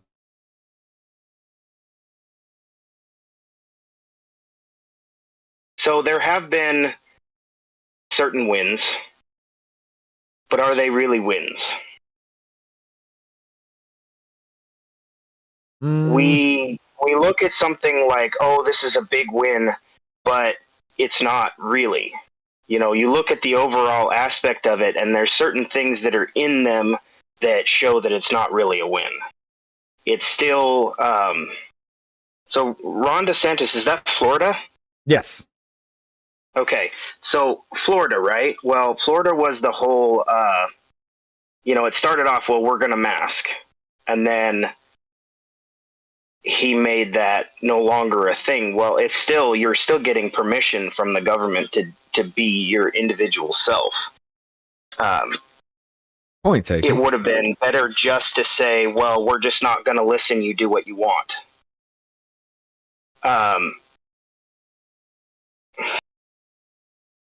To a certain extent, I feel like on the state level, they're almost worse. And I have to deal with Inslee, so that should tell you something of where I'm coming from. Yeah. Like the guys across the street from me, they've got the Inslee for prison stickers, and your governors and your state representatives are almost worse tyrants than the federal government. But the federal government always gets the public eye. Hey, at least you're not under Newsom. That's true, but I wouldn't be caught dead in California, so it ain't gonna ever happen. Never again am I going back to that shithole state. Yeah. But yeah, I mean, I get you. Trump has proven that I don't have any reason to hate him. And I don't like him on a personal level. So maybe I could give him another shot if I was forced to give a vote to somebody. Okay. But at the same time, DeSantis is extremely well liked. And I would have to be educated before I could make that decision fully. Right. So my gut instinct would be to go with Trump, and but I don't want to. I don't want to be that person. I wanna make that educated guess, because the beginning of my political participation was exactly that, just going off of um, what I know without actually doing the work. Okay. And this is coming from somebody who voted for Obama for his first term, so I mean, I did too. I voted for Obama, but within the first 9 months, he got the Nobel Peace Award after bombing children, yeah. and I'm just like, hold up, something. What? None of that makes sense. And I feel like that was an eye opener for a lot of people. Right. And the fact that throughout Even his 8 years of presidency, this man dropped enough bombs to equate to one every 20 minutes of his entire presidency. But yet he got the Nobel Peace Award, and Trump was nominated 3 times and never got shit.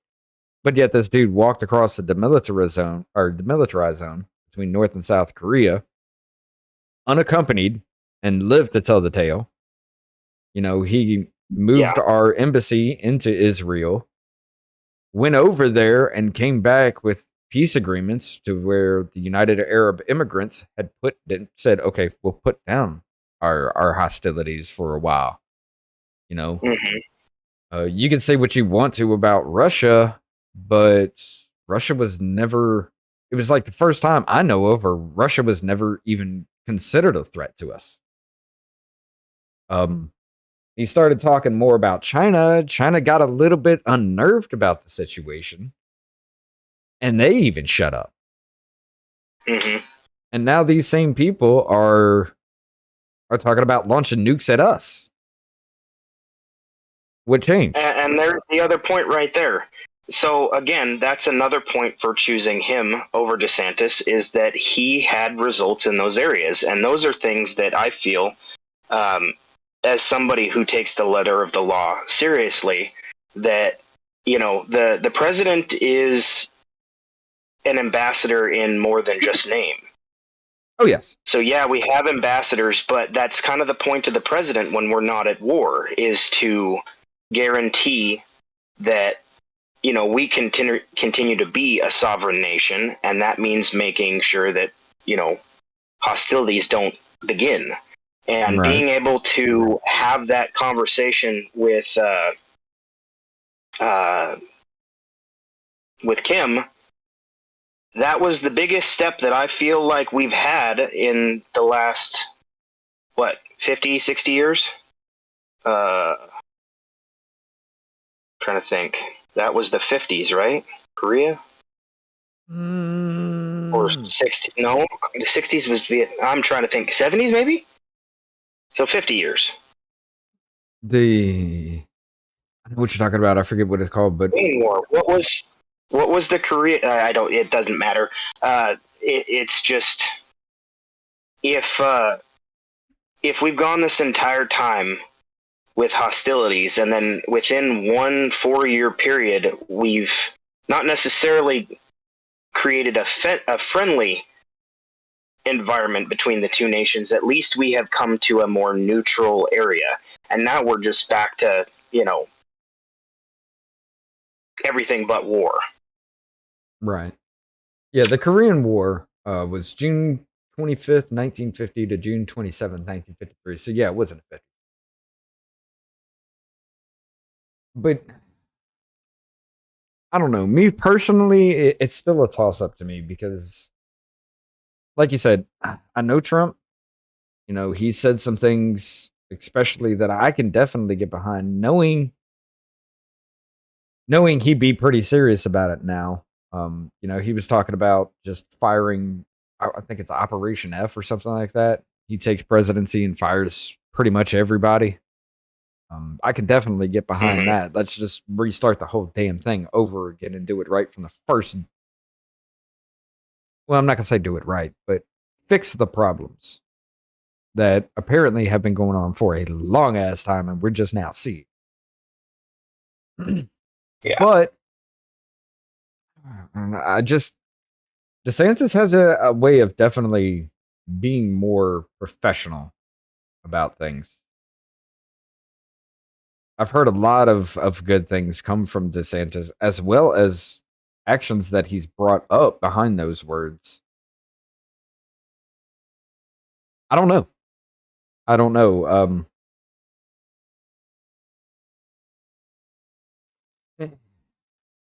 Maybe if it could work, I'd take another 4 years with Trump as DeSantis's VP.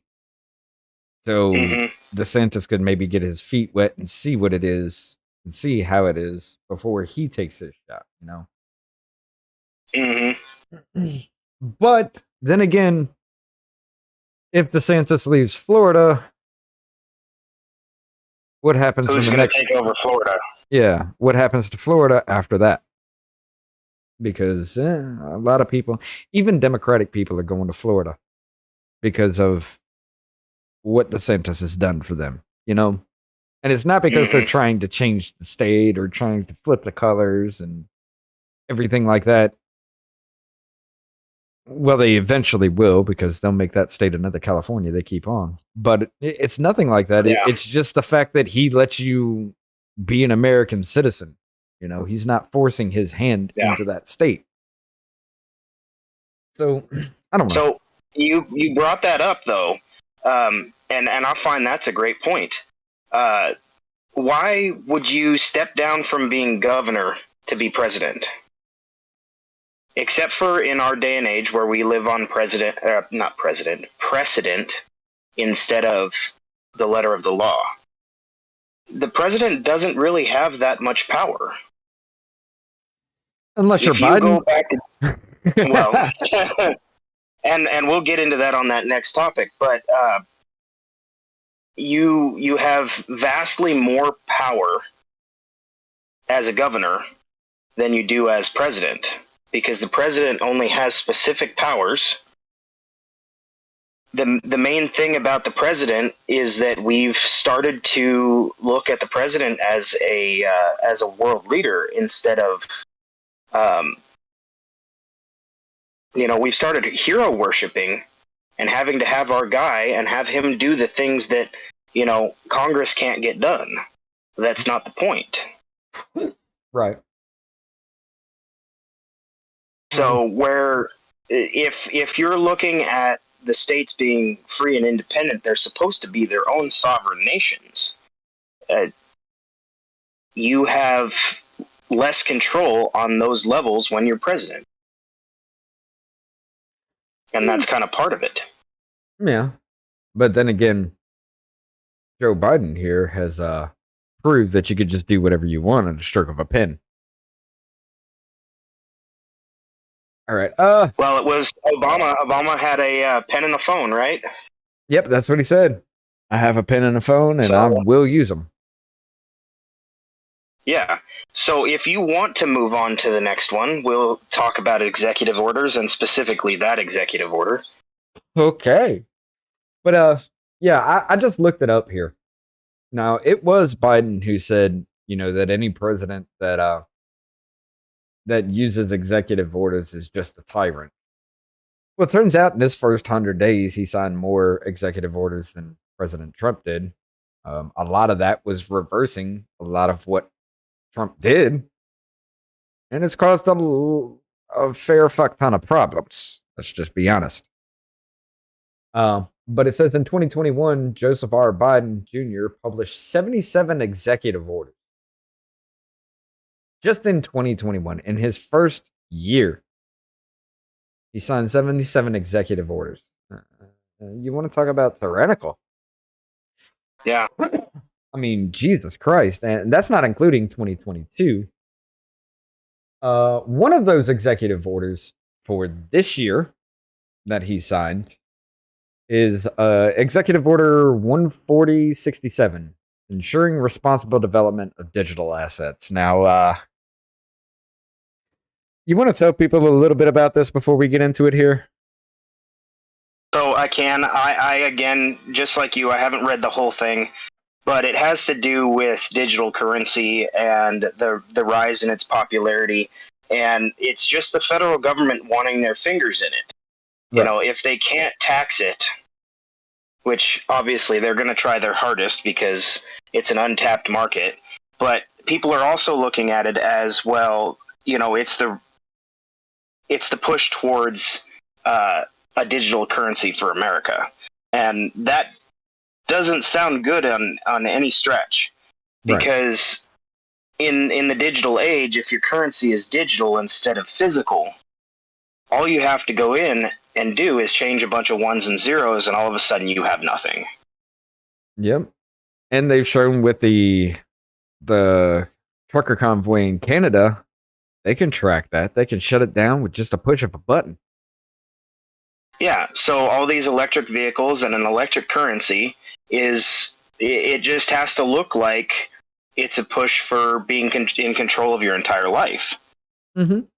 I mean, they even told Elon Musk when Russia started invading, they told Elon Musk to shut down all electrical vehicles within Russia.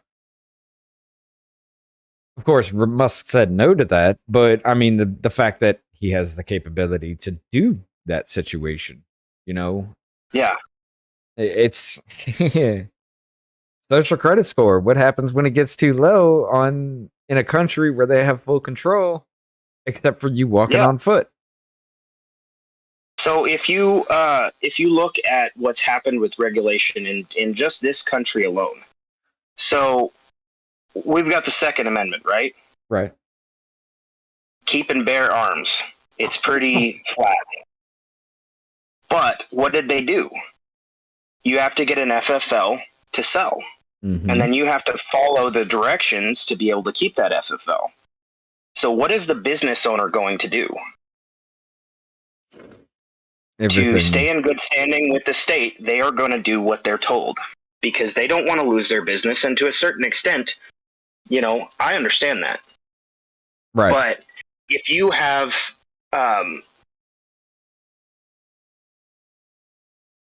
a duty as the person, and this was one of the main things that I wanted to get into, is that James Madison wrote an essay on sovereignty. And he said that the sovereignty was, the supreme sovereignty was within the people. And he was talking about the states, but we are those people, because we are where the political power is drawn from. Mm-hmm. So it's our duty to disregard laws that violate us. So, as an American citizen defined by the Constitution, yes. Yeah. So we're inclined to follow the rules, because otherwise we'll no longer have our business. Right. Yes. But people miss that it's our duty to not follow the rules. What was it? Because the only... What is it? The Declaration of Independence? When a government becomes too tyrannical, it is the duty of the people to overthrow or abolish, something like that. Yeah. It's... Look, a lot of people don't know what's in the Declaration of Independence, nor they don't even know what the Bill of Rights is. Yeah. And it's quite frightening when an immigrant coming into the country legally knows more about the history of the United States than its own people. Yeah, but I mean, we're raised by government schools, so... Right.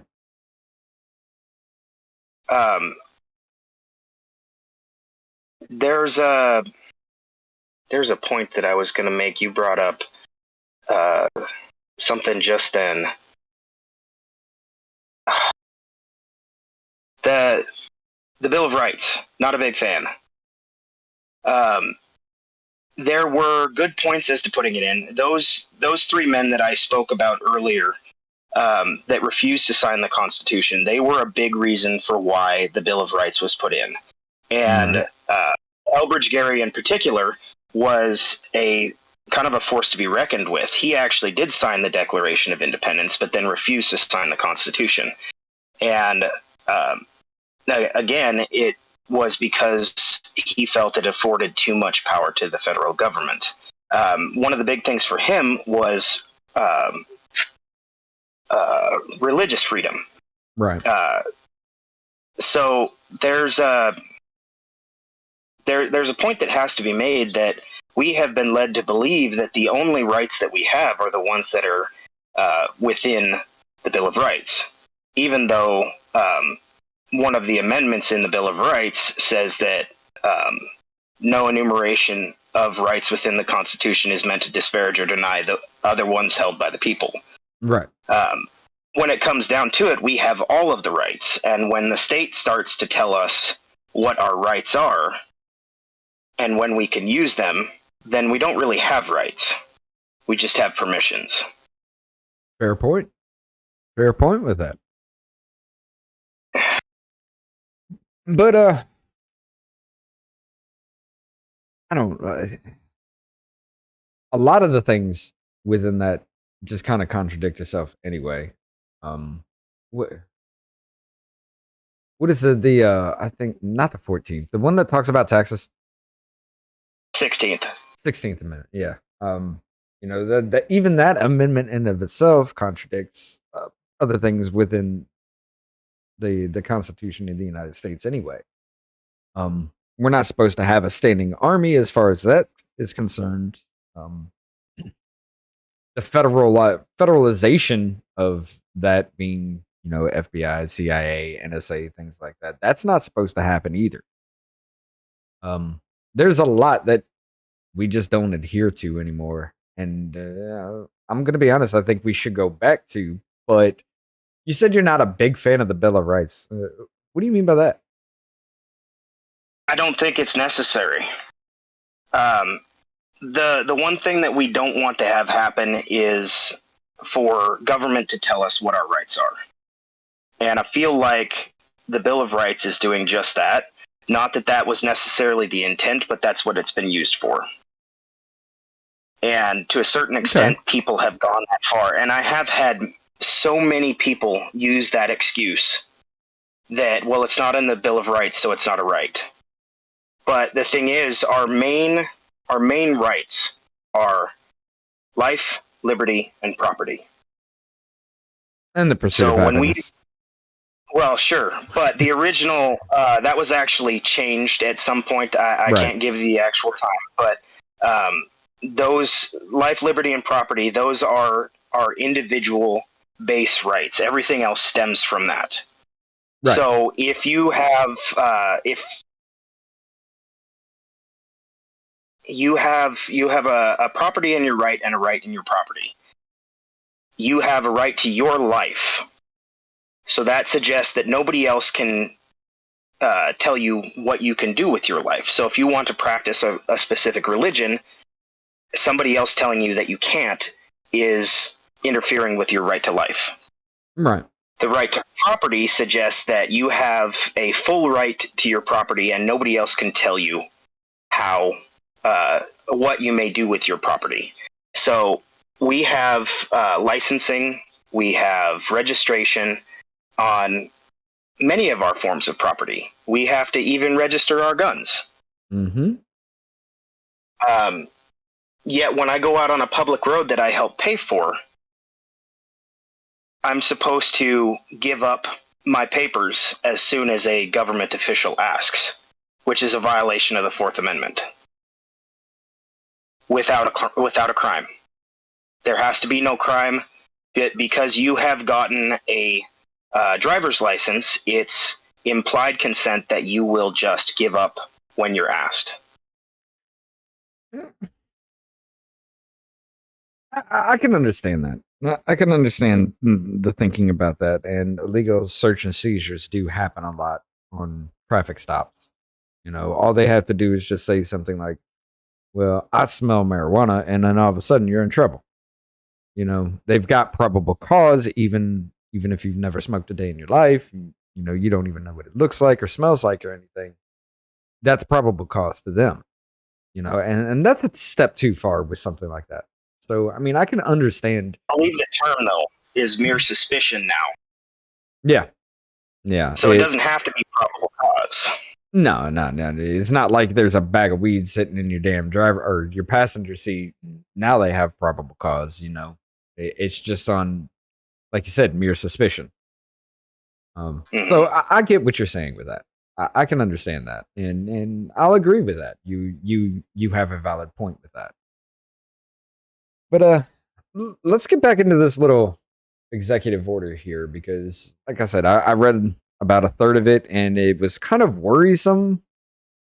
And I've never finished it all yet, so we're gonna go ahead and do that now.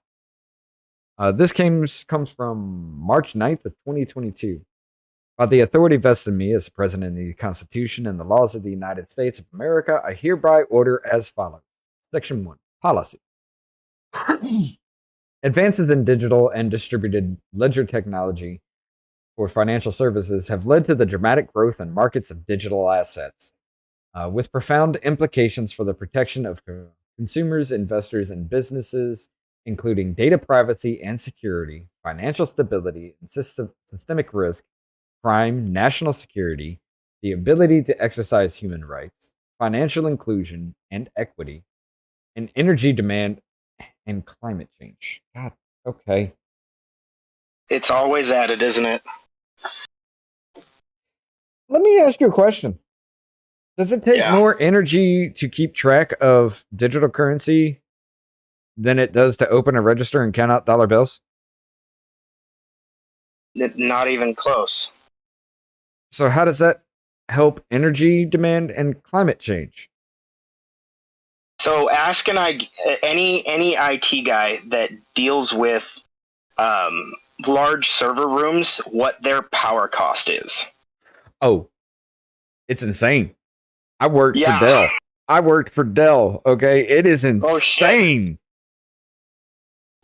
I never thought that, like, we have a call center and a manufacturing center for Dell in Nashville, Tennessee, and that's the Nashville office that they have there.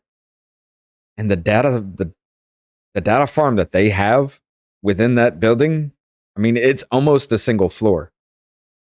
I mean, they have their basement, damn near every bit of their basement is a server room. But yeah, seeing their energy consumption with that, you know, I kind of happened to see that in a meeting, and I was just like, hundreds of thousands of dollars just for an electric bill. I'm just like, God, Jesus. But with everything they have there, it's expected. But again, where does that energy come from? In Nashville, it's coal-fired power plants. So how are you helping when you're adding more to an electrical grid, you know? Yeah, especially when, you know, they're making steps to shut down hydroelectric and nuclear power. Look, I'm still, return on investment wise, I still say nuclear is our best option. I mean, well, and we're making extreme strides. There's options here. Yes, it can be dangerous when mishandled, but so can almost everything else. Yes. And, you know, windmills, well, they wreak havoc on the bird population around them. You know, they're not effective in any way if there's no wind. You know, solar takes the most amount of materials to produce, and they're not effective if they're not constantly cleaned or if it's a cloudy day. You know, it can't be recycled. Right. But the same thing goes for the wind turbine blades. They just bury them in the ground and they stay there forever. Yeah. And of course, you still need oil to lubricate the wind turbines. So you're not getting away from it. But I mean, should we continue to expand our horizons? Yeah. We're always looking for the better solution. But at the moment, we have to use what is the best at our disposal. I mean, and if we refuse to use what's best at our disposal, then we're just failing ourselves. Right. And we have to have that transition time in between, because if we were just stop all fossil fuel use, like millions of people would die in the first day. Sure. I forget the exact number that was estimated for it. It was a couple million would die in the first day.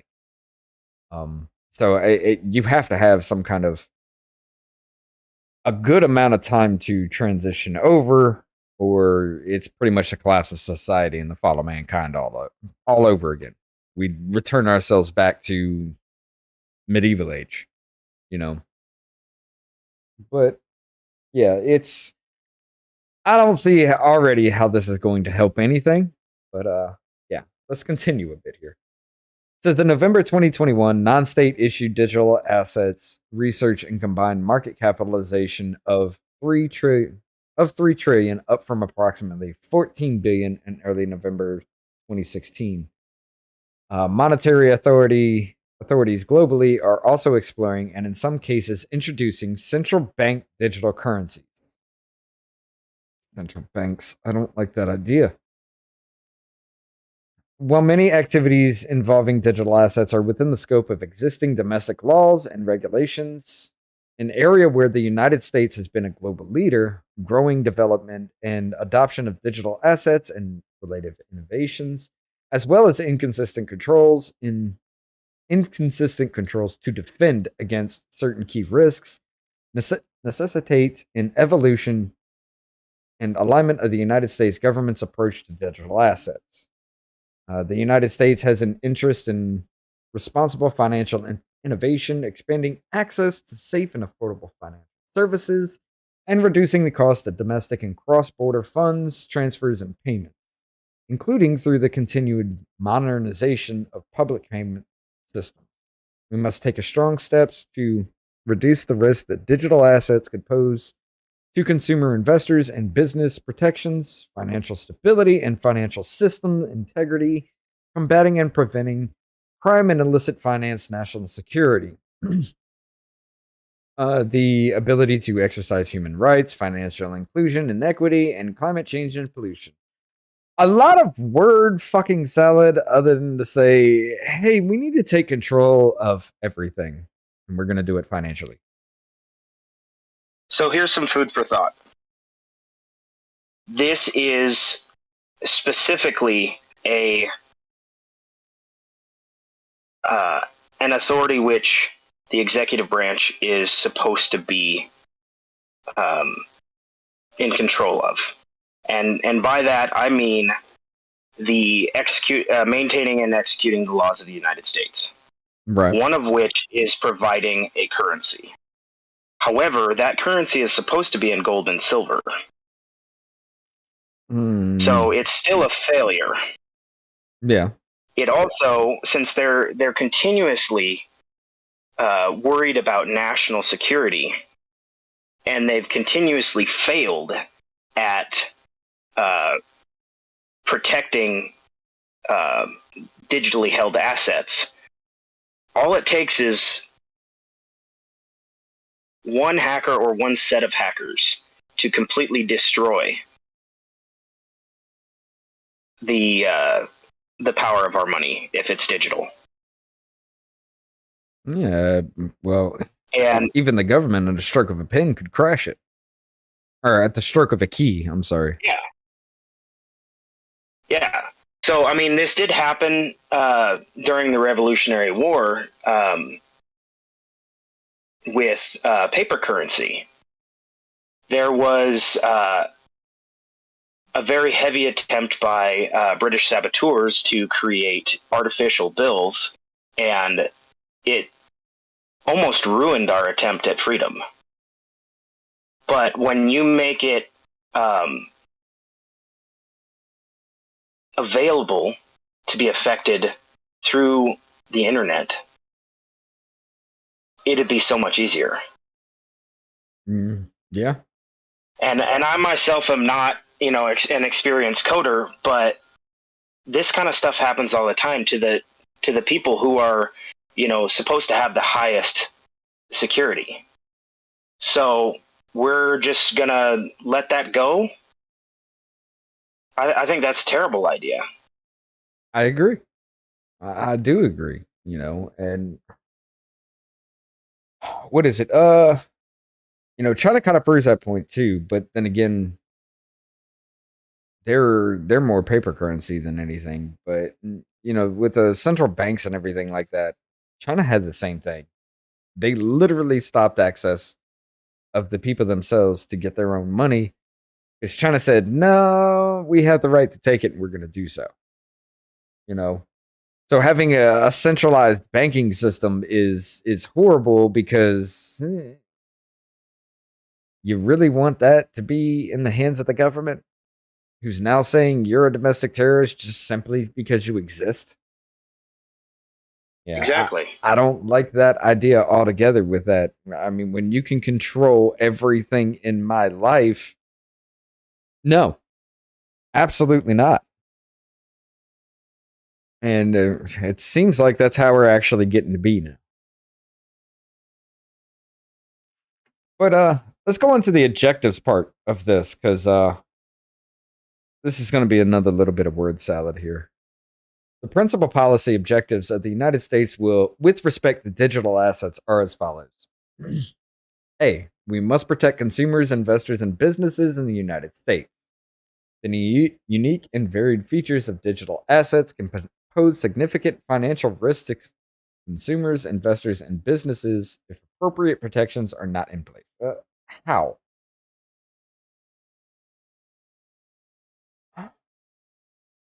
How is taking control of the money supply as far as digital assets for people? How does that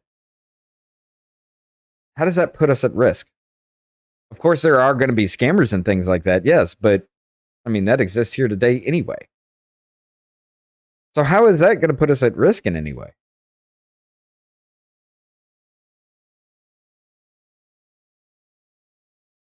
Feel like it's more of a control aspect than them really being worried about whether we're going to be at risk. It's the same thing that they use. So when you look at any bill that goes through Congress, they're going to have a little section at the bottom that gives their constitutional authority. And one of the ones that they use a lot, they use three: the Ways and Means, the General Welfare Clause, and the Supremacy Clause. And this is going to be another one of those things where they've just decided that, well, this is part of our duty, and the Constitution says we can do it, so we're going to do it anyway. But we get to protect the people from themselves. Like, you should be able to make your own bad decisions, and if that means that you get taken by a scammer, well, I mean, that's your own fault. The protecting of the businesses, though, that is also another one, and I'm not certain which one it is, but something about the arts and sciences that they're supposed to protect it. It's all about like an IP infringement, and it shows a bit of socialism even in the Constitution itself, that they were taking over something that should be an individual responsibility and making it an authority of the federal government. Yeah, that's happening a lot, though. That is happening a lot. You should have to protect your own investment. Oh, yeah. If you create something, it's not the entire country's responsibility to protect it for you. If somebody else can do it for cheaper or better made or more readily available, well, then I guess you're shit out of luck. But that bit right there at the beginning, consumers, investors, and businesses, that's a cop-out right there. It's an excuse. Right. It's meant to make people feel like, oh, well, they have our best interests at heart. And do they, though? Certainly doesn't seem that way to me. No, I mean, they never have. Everything that's been happening, especially within the, at least past 15, 20 years that I've known of, that I've seen, it's everything is working against us. So, but there's a bit of selfishness there too, because that's what they've made that job about, is their own wealth. right. They make decisions that are good for them, not necessarily good for the rest of the people. Laws for me, laws for thee, but not for me. Right. Like And the ones who were investing before the pandemic hit, Paul Pelosi pumping $5 million into Nvidia, and then the whole $52 billion manufacturing chip bill thing. Yeah, they know they're enriching themselves off of what they know is going to happen before we can even respond to it, Exactly. But it says here, in the absence of sufficient oversight and standards, firms providing digital asset services may provide inadequate protections for sensitive financial data, custodial and other arrangements relating to customer assets and funds, or disclosure of risks associated with investment, cybersecurity, and market failures in major digital assets exchanges and trading platforms have resulted in billions of dollars in losses. What, you mean like Robinhood? Yeah. You remember when Robinhood shut down the whole GameStop trading and everything? Oh yeah, I was in the middle of that. Oh, you actually, yeah. Okay. But yeah, it's that's proof right there, Everybody else, especially our people in government, we're able to do things on the market unhindered. Meanwhile, the people themselves, they regulated it to a point where you can only buy I forget exactly what it was, but you can only buy a certain amounts over a certain period of time. Meanwhile, they were allowed to run rampant with everything. It's when you can control something like that through digital assets, digital currencies, things like that. What about that means you're going to get ahead? What about that means you can have your leg up? When it comes to investments, there's always a risk. It's just like going to the casino. But you're an adult, and you can make your own decisions. Right. So if you want to invest in a risk and you end up losing everything, well, that was the risk that you took. Mm-hmm. You don't need to be protected from that because they look at you like you're a child. You're not a child. You can make your own decisions. And supposedly, if you make bad ones, well, yeah, supposedly. But yeah, allegedly. If you make bad ones, I mean, you're gonna have to take that hit. You're gonna have to take that fall to learn from that mistake, so it doesn't happen again. Exactly, and that's kind of the human condition. We learn from our mistakes, right? And sometimes we don't, obviously, but a lot of times we don't. Even me, it's just like, it's sometimes with things I'm just like, I got to put my hand on that stove a few times before I learn shit's hot, Yeah, and even though I know it's hot, I'm still going to reach in there and try and grab that pan again. Right, because I need that pan out of the oven. Yeah.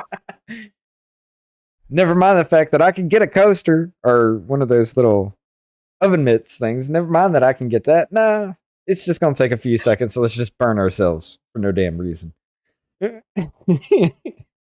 So I want to step in here and have you continue on, but I want to make it clear that executive orders are not law. No. And so this is a gross abuse of power anytime it's used. Oh, yes. The thing is, the executive orders have a place. They are to give orders to the executive branch in their official capacity. Right. So yes, should they exist? Yeah, they have a purpose, but they're constantly abused. And this is just another example of that. Right. And it's like, the whole declaration of war versus military action thing. It's a way to skirt around everything. Because if you can just sign something by the stroke of a pen, then what is the point of, like, House of Representatives What's the point of Congress? What's the point of all of our checks and balances within our three branches of government? If you could Yeah, just sign everything at the stroke of a pen, why do we put on this facade? there's an argument to be made because of the way Article 2 is written, that the president is supposed to be able to make military decisions when Congress cannot Right. convene. But that's going to come under absolute need. If we are invaded and action needs to be taken immediately, the point is that Congress used to have to actually come together when things needed to be done. They weren't there every day. Right. Not that they are now, but they would have to come from hundreds, if not 1,000 miles away to convene. Right. So now, though, we have the opportunity to just pick up a phone. Or go through a Zoom meeting or whatever. Yeah. Yeah, we have that ability, and the government has had that ability for much longer than the regular people have. Oh, definitely. So, I mean, they can have a video conference from their respective states without actually having to meet in person. Mm-hmm. And there is a certain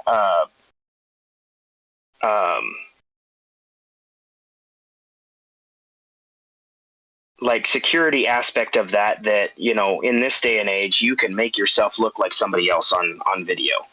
But we shouldn't be using that power for everything. Well, I mean, that's one of the reasons why, Marjorie Taylor Greene gets so much hate is, when she got in there and she started realizing that people are voting for things that they've never even seen. They're voting without even being there. They're just blindly pushing things through. She started calling for in-person voting and things like that. She started trying to hold our Congress accountable for the things that they do, and she caught a hell of a lot of hell from it, and she still is. Mm-hmm. And this we have to pass the bill to read the bill is a ridiculous notion. Right. That is dumb as shit. Like giving, what was it, less than 24 hours for the omnibus bill, which is what, almost 5,800 pages. You got less than 24 hours to one. Yeah, you got less than 24 hours to read that, understand that, and think about how it could implicate or change things in the future. The outcome of that. That's impossible. But yet they did it. Yeah. There was one where Nancy Pelosi was literally, they were just like, well, we want to read this, we want to know this, and she's just like, no, you have to pass it to be able to read this. What? And there's a very simple response to that. It's, well, then it's going to be a no. Right. And if you pass it, we are going to bring charges against you. Right. Because the thing is, to even make the argument for representation, you have to be able to make educated guesses. Oh, yes.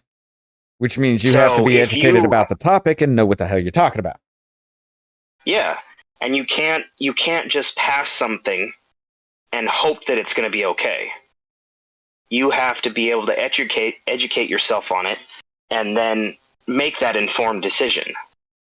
Because, 87,000 plus people in your district are relying on you. Right.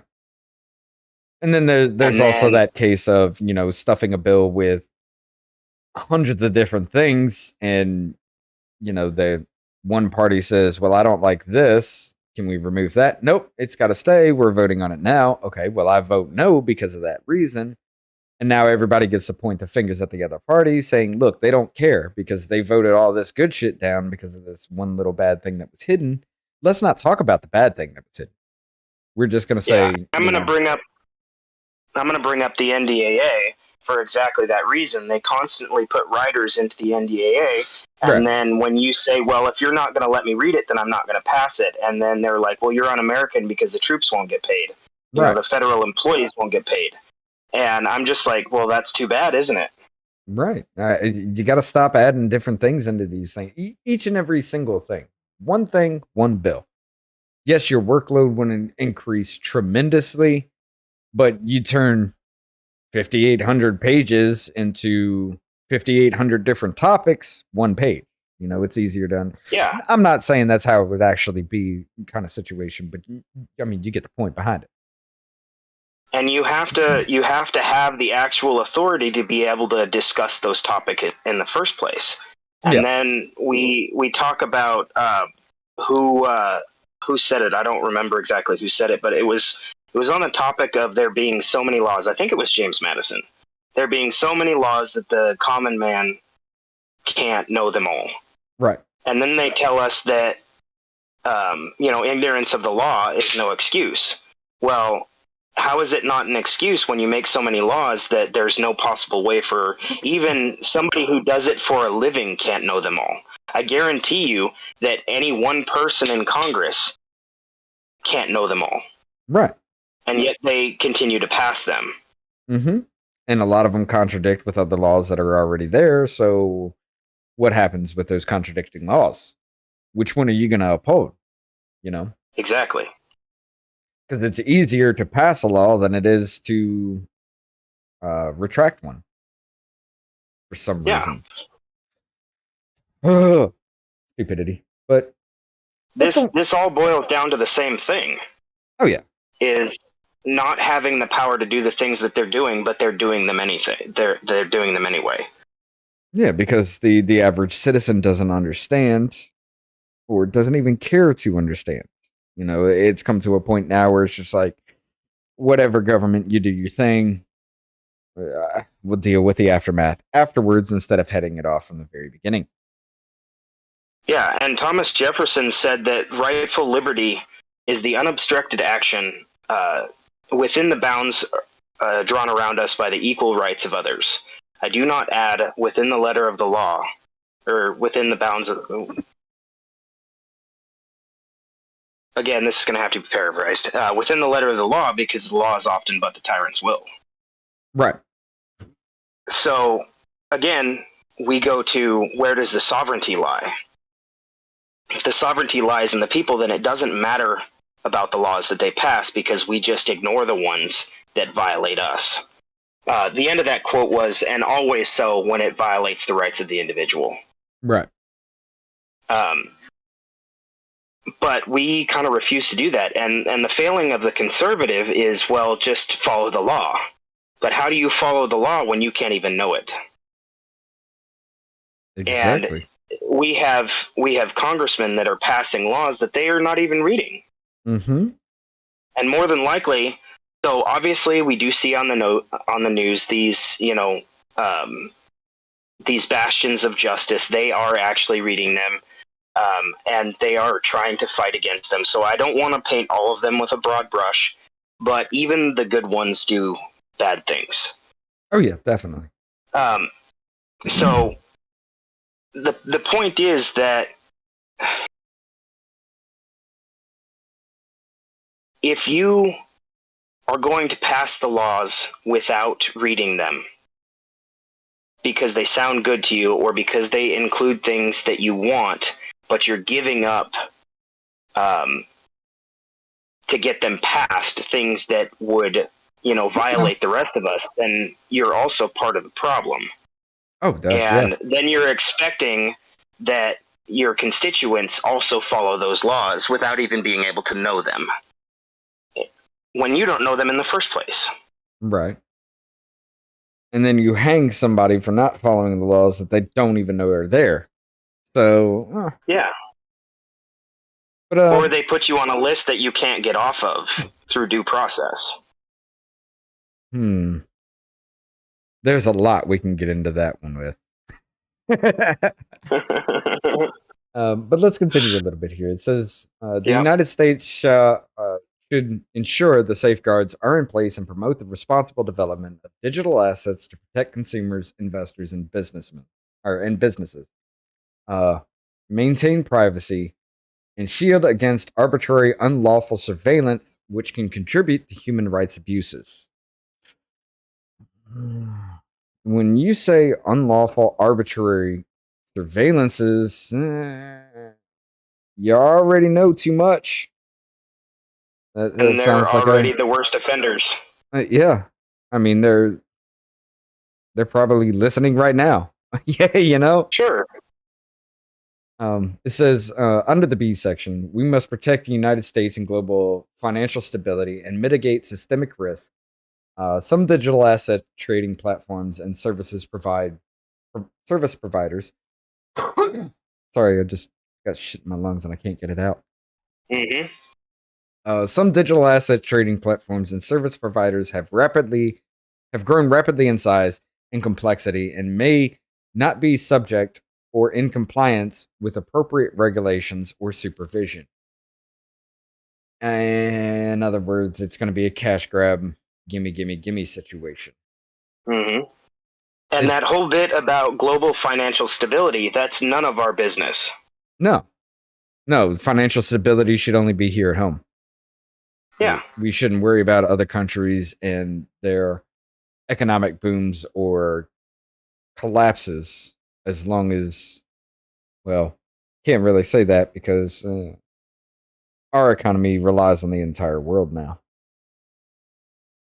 Even our manufacturing was taken overseas and we've got nothing here at home. Another problem. So even so, if we decided to close our borders and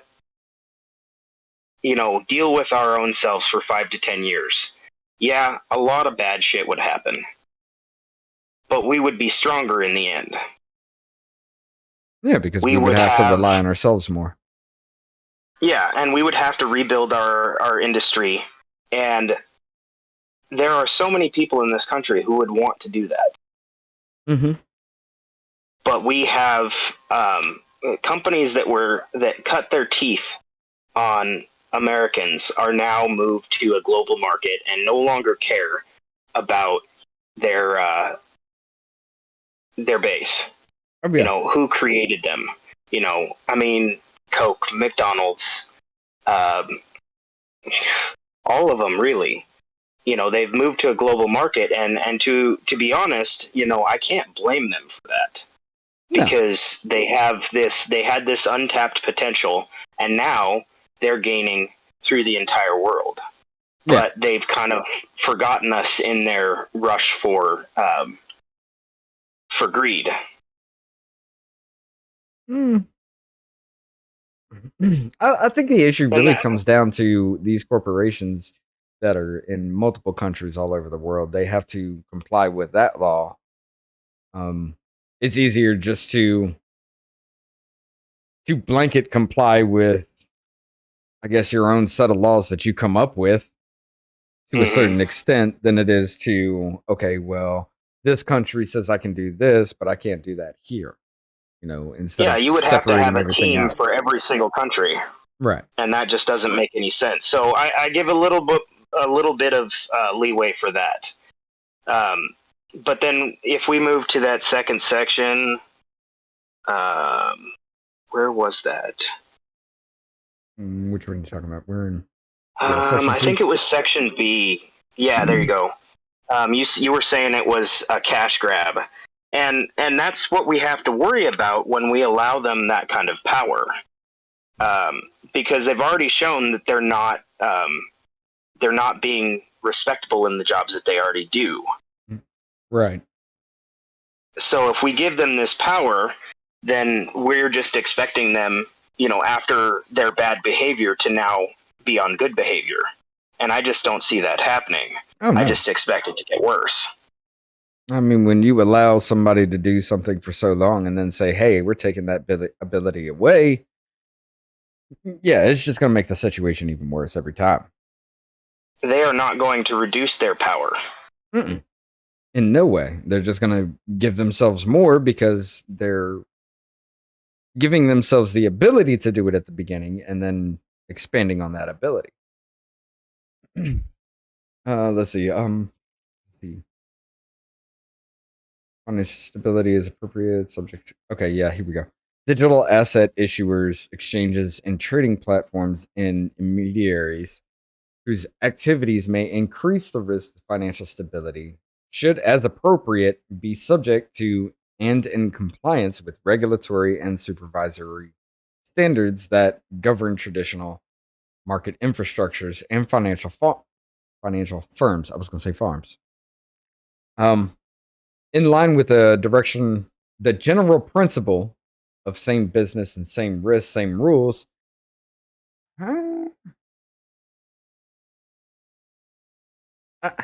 Same business, same risks, same rules. I kind of agree, but that's also a blanket term. That kind of worries me a bit. Because as we see, rules for thee, but not for me. So, yeah, I get where you're going with that, but I see that being twisted very, very hard. The new and unique uses and functions that digital assets can facilitate may create additional economic and financial risks, requiring an evolution to a regulatory approach that adequately addresses those risks. Section B is just saying, for your safety, we get full control. That's basically what it kind of boils down to. Is for your own safety, we get to control every bit of this. It just doesn't work that way. I'm sorry, it doesn't. You just... Why do we allow our economy to be controlled by a bunch of numbers that are arbitrary to begin with? Mm-hmm. We have the ability to create and generate our own, in fact, more than we need. To a certain extent, yes. We can feed our entire country several times over with just our farmers. But we can crash our economy just by some numbers being wrong on the stock market, and then those farmers lose their property, and then they no longer are participating in the gross domestic product. Don't worry, if farmers lose their property, Bill Gates would just buy it up. Yeah, that again from Washington. So I have some pretty bad views of him. I don't understand why that motherfucker's everywhere. Like, it scares the shit out of me. You're talking about a computer mogul being invested into jabs, pharmaceuticals, now owning a damn good bit of farmland here in the United States, trying to corner the food production market. Why do we allow people like that to do this? You can sit there and say it's capitalism. I don't really think that has anything to do with it. It's more along the lines of we need to regulate how much people can have control over. Because let's just say, the 5 richest people in America get together and they buy up damn near every single company here in the United States. Well, they control the means of production at that point for everything, But yet it would be allowed to do so just because of capitalism. This is a reason why I'm not an ANCAP. The man is not infallible, and therefore his works are not infallible. Right. So when you look at it this way, we don't have capitalism. I can see that. We have government interference in every market. We have regulation on those markets that preclude it from being capitalism. Right. The idea behind capitalism is that it's supposed to be a free market, and the markets are supposed to be able to regulate themselves. But at this point, we can't have that. Why not? If you get rid of, because of what you just said, so we have created a point where we have made it possible for people to be incredibly wealthy and have those people come together and buy up every single industry Right. in the United States. And then now they have full control and they have the monopoly. And nobody is going to be able to stop them. But if the system crashes, then their money is worthless anyway. Nobody's going to take their dollars for their property. Mm-hmm. It would be a complete reset to have that system put in place. And that's where people usually make the argument that anarchy is not a real, it's not a sustainable ideology, because it generally comes between changes in ideology itself. Right. So we have these periods in time where things have gone haywire, everything's crashed, everything's falling apart, and everybody's completely free, but it's also a very dangerous time. Then you can set up to do something new. I understand. If you want capitalism, it can happen, but if you've already created an environment where there's going to be complete control of the market, capitalism is supposed to be self-regulating in the effect that the people who are involved in it are supposed to be able to change that by themselves. So if you don't like the way a company does business, you are supposed to be able to just walk away and get your goods elsewhere. Right. But you've stacked the cards against that by allowing people to become monopolies and become so powerful that if you kept the same system, they now have all of the spending power to be able to take over everything, and so you cannot have capitalism because you won't have the opportunity. They will keep you from being productive within the market because they will always offer the goods that you are offering at a lower price. Fair point.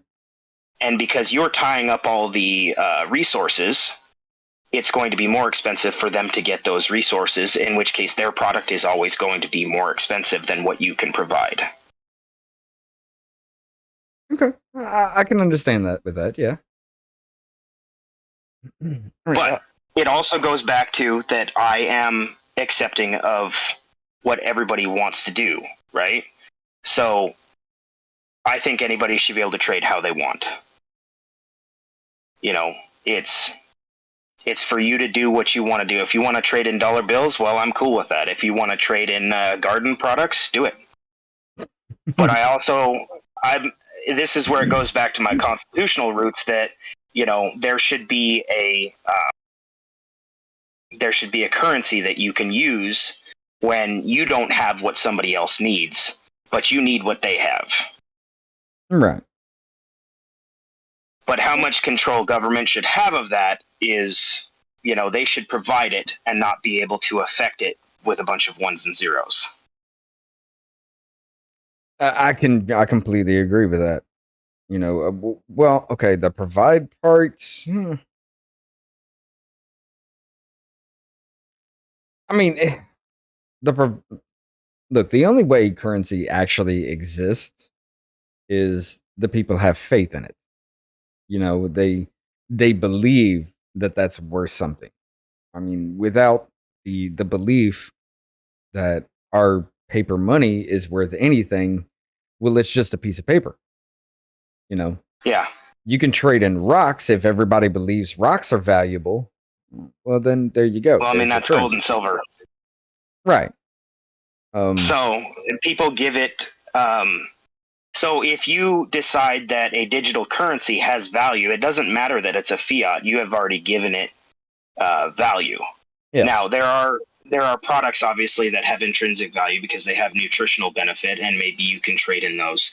But if you want to be able to trade on an even basis, because what you have, somebody may not want, but you need what they want.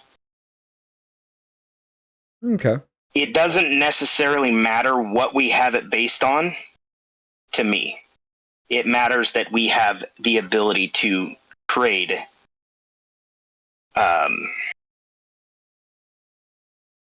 I guess it comes down to, if you want to be able to trade something, then you should make sure that it's something somebody's going to want. Oh, if yes, you want to trade in mud pies, you're going to have a hard time. We can trade in cow pies. Well, I mean, that actually I don't want to does put shit have in my an pocket. intrinsic value, though. I don't want to put actual shit in my pocket, though. So, yeah. But let's go into a little bit more here. We're in section C.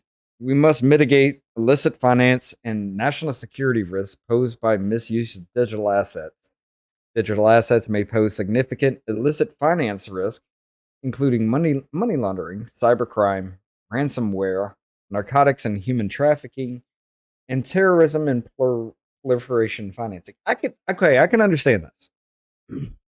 I can understand this. Illicit finance risk, including money laundering, NFTs, cybercrime, and ransomware. That pipeline that was shut down, and the ransom was $5 million in cryptocurrency. Narcotics and human trafficking. I think it was. Yeah, they're still doing that in the southern border. Some of the cartels are actually using cryptocurrency payments. Well, we have that risk anyway, though. Yeah, even with paper money, we still have that, though. Yeah, you are right about that. Even with our own government. Hmm. Let's talk Fast and Furious. Ooh, okay. What you got? So there, and he's not talking about the movie, by the way. Sections. Yeah, no. Okay. So the thing is, this section right here just says that they're gonna be better about it than everybody else when they misuse our funds and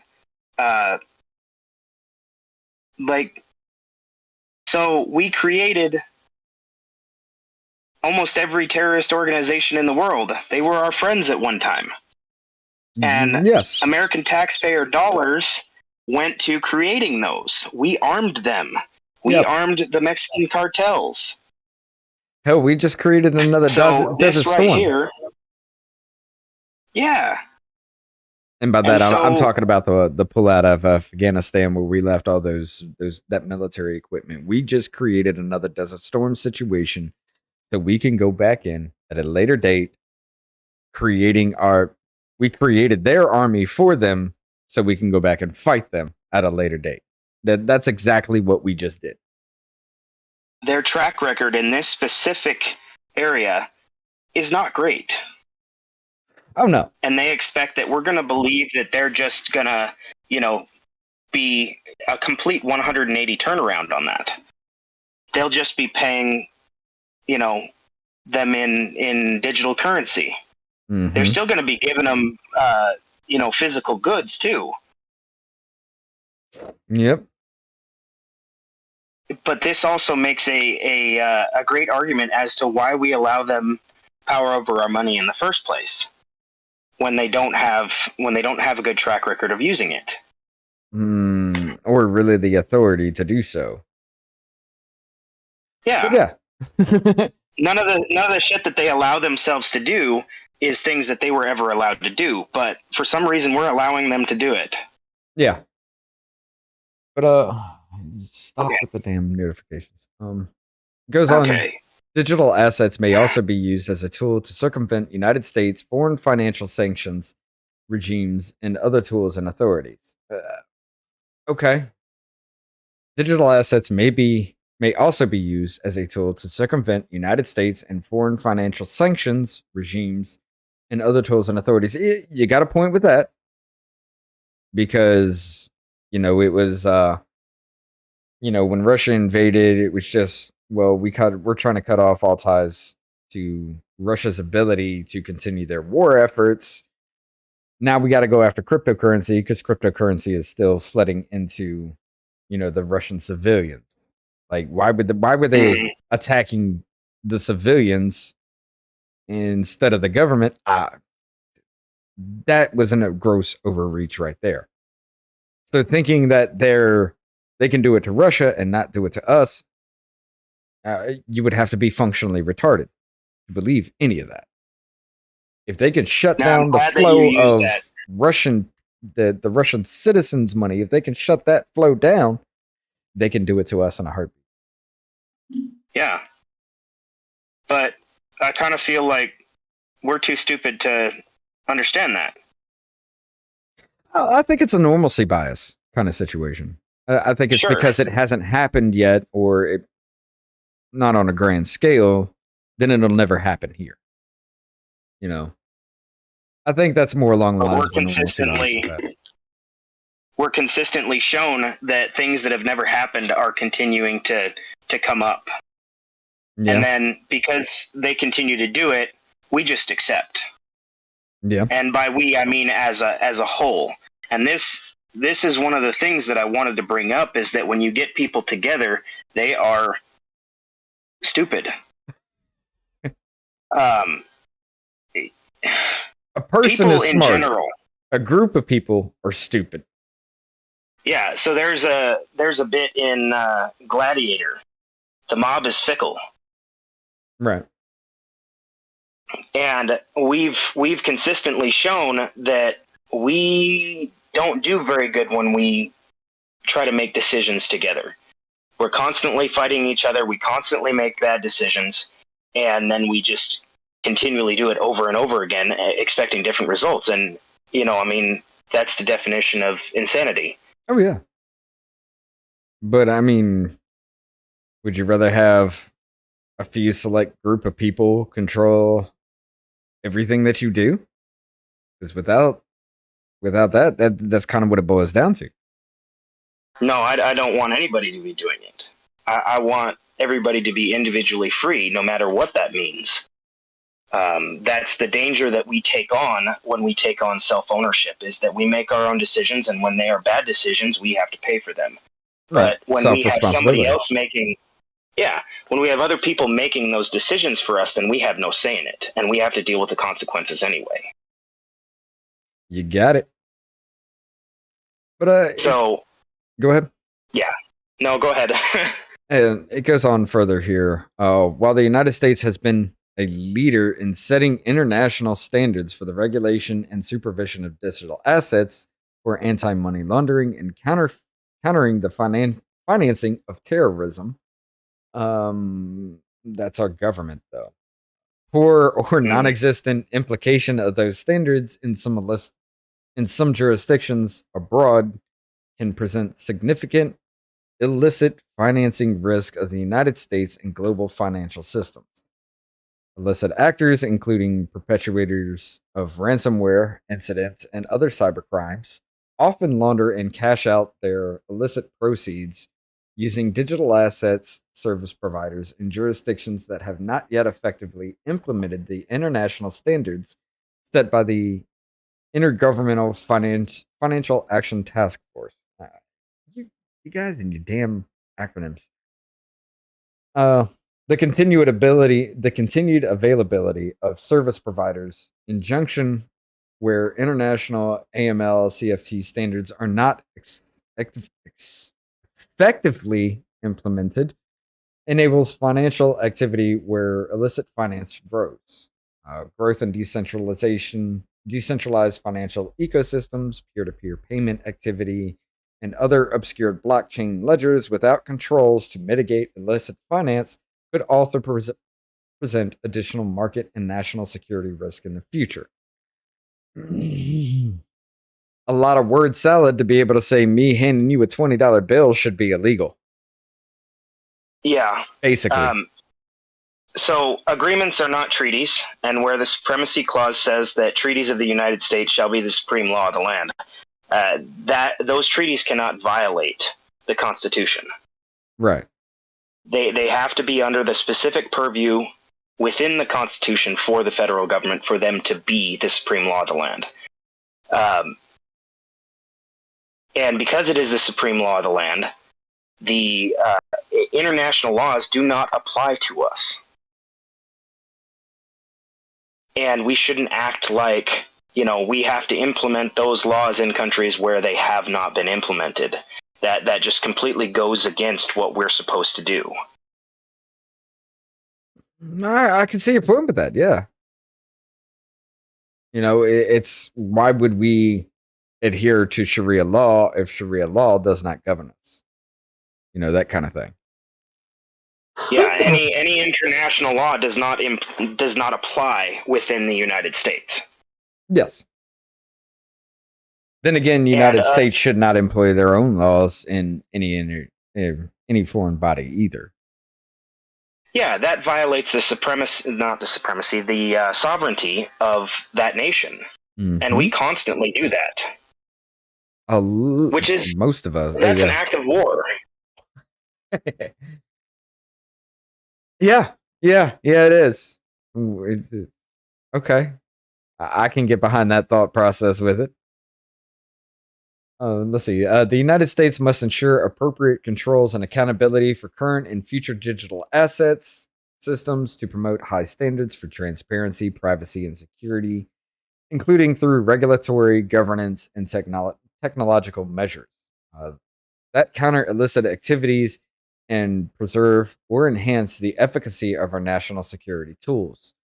When digital assets are abused or used in illicit ways or undermine national security, it is the national interest to take actions to mitigate these illicit finance and national security risks through regulation, oversight, law enforcement, and action or use of other United States government authorities. Bringing it back to the Canada protest, the trucker protest that happened in Canada. They shut that down, that they couldn't get any funds from cryptocurrencies simply because the government deemed them a terrorist threat. Yeah. That's what they're saying, is we should be able to do that to you. But did they also just say there that they were going to further police the world? On a global scale, if they have financial control on a global scale like that, yes. Yes, we are deeming ourselves the world's police force. And if you go against that, then you have no money. You have no way of taking care of yourself because we have deemed you a threat. This is even worse than I first saw when I brought the topic up. This is what happens when you get people thinking. Yeah. Let's see. It says, the D section, you must reinforce the United States leadership in the global financial system and in technological and economic competitiveness. No, the fuck you don't. Including through the reasonable development of payments, innovations, and digital assets. The United States has an interest in ensuring that it remains as the forefront of responsible development and design of digital assets and the technology that underpins new forms of payments and capital flows.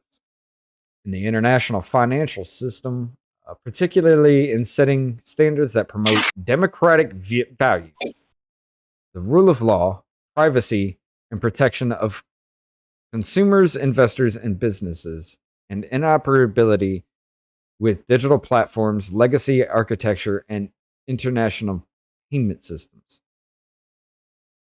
That's suggesting that they know anything about the rule of law.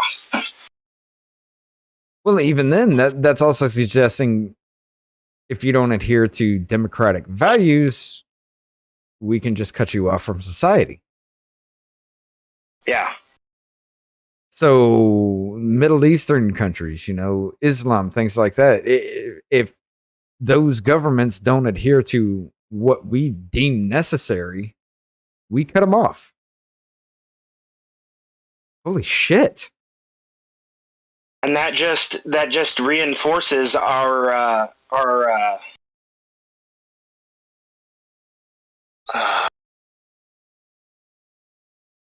policy that we've had for the last, I don't know, at least 100 years about interfering in the sovereignty of countries that have nothing to do with us. And yet here they are doing it. Yeah. Yeah, this is getting worrisome, dude. I'm glad you actually brought this topic up, dude. Oh shit. The United States derives significant economic and national security benefits from the central role that the United States dollar and the United States financial institutions are markets play in the global financial system. Basically, we should be top dog and everything, and our word is final. Oh shit. Continue United States leadership in the global financial system will sustain United States financial power and promote the United States economic interest. And there it is. Oh my, hold up. So I know this is going to be a little bit of a tinfoil hat corner. You know, the whole one world government kind of situation. Skirting around language for YouTube. The whole one world government kind of situation, it's the Davos thing was supposed to give the World Health Organization full sovereign control in the next pandemic. And now this is saying the United States has full sovereign control of the global economic system. Just because they deem themselves to be that ruler.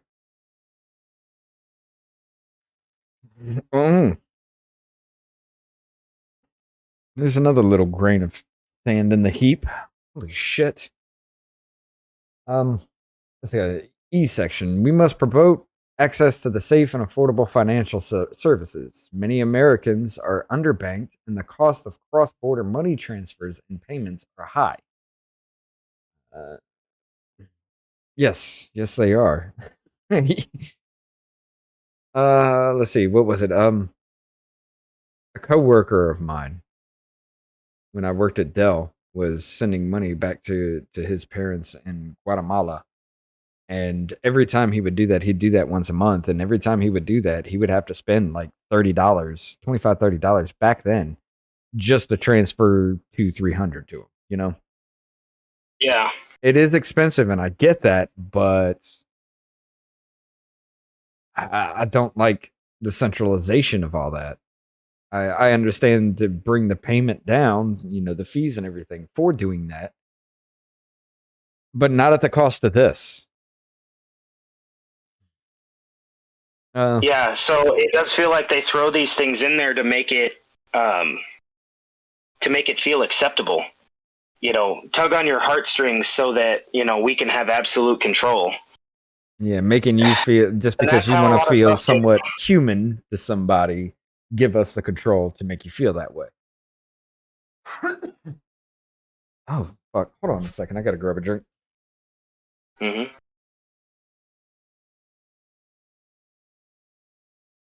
I think that one's from yesterday. All right. The United States has a strong interest in promoting responsible innovation that expands equitable access to financial services, particularly for those Americans underserved by the traditional banking system. Underserved. Sure. Including by making investments in domestic and cross-border funds, transfers, and payments cheaper, faster, safer, and promoting greater and more cost-efficient access to the financial products and services. The United States also has an interest in ensuring that the benefits of financial innovation are enjoyed equitably by all Americans, and that any disparate impacts of financial innovation are mitigated by taking full control of money supply. All right. You have a vested interest in fucking America over. We've seen that, and this is just another way of doing so. Ooh. The F section. We must support technological advances that promote responsible development and use digital assets, technological architecture of different digital assets, and sustainable implications for privacy, national security, and the operational security and resilience of the financial system. Climate change, of course, New buzzword. And the ability to exercise human rights and other national goals. But yet it was President Biden himself that said, mark my words, we're going to start taking away your rights and swoop in, or something like that. What was that? We're going to start taking away your rights and swoop in with a force that's never been seen before, something like that. Let me see.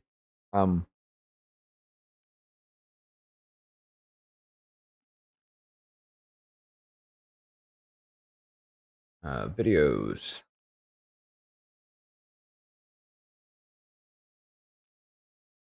Is this it? A reality, and you. I need to get an ad blocker.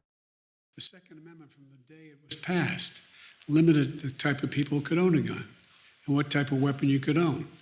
You couldn't buy a cannon. No, that's not it. That's not it.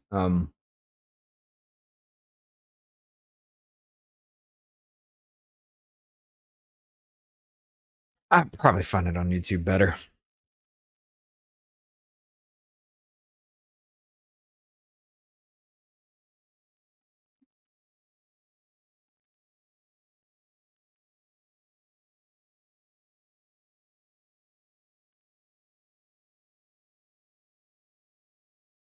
Find out whether you own a gun, because we're about to really take away all your rights and you're not going to be able to defend yourself. And we're going to swoop down with Special Forces folks and gather up every gun in America.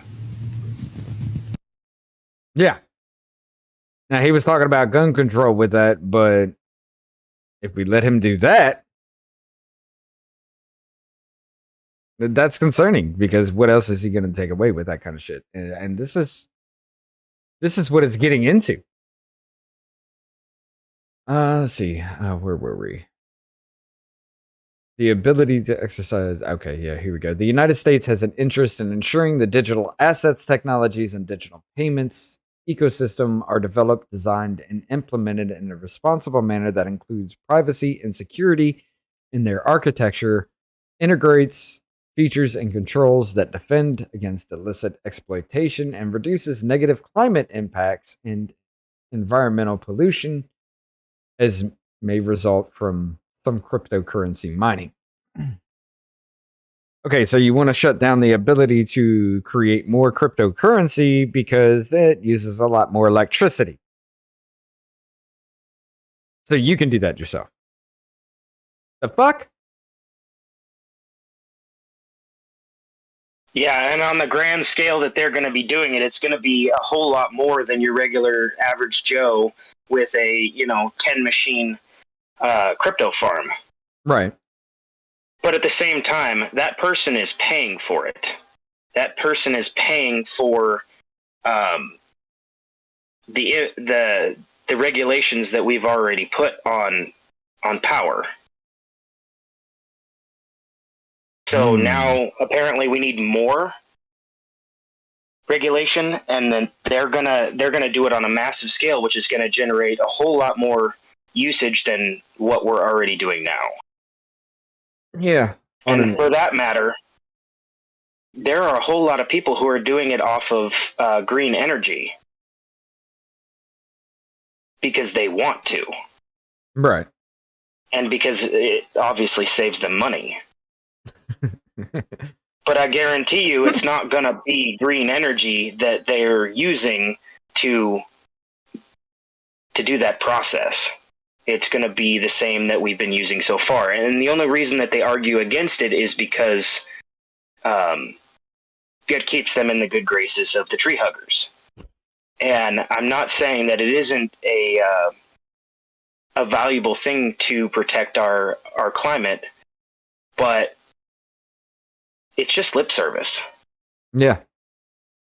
To keep them in the good graces of the people that they that get them elected. Yeah. It's buzzwords and double speak and everything into that, because when has our government actually done what they said they were going to do? Unless it's taking away your rights and fucking you over. All right, let's go into section 3 here. This is the this is the coordination part of it. The assistant to the president for national security affairs and the assistant to the president for economic policy shall coordinate through the intergracy process described into the National Security Memorandum of 2 February 4. International Security Memorandum 2 of February 4th, 2021, reviewing the National Security Council system, the executive branch actions necessary to implement this order.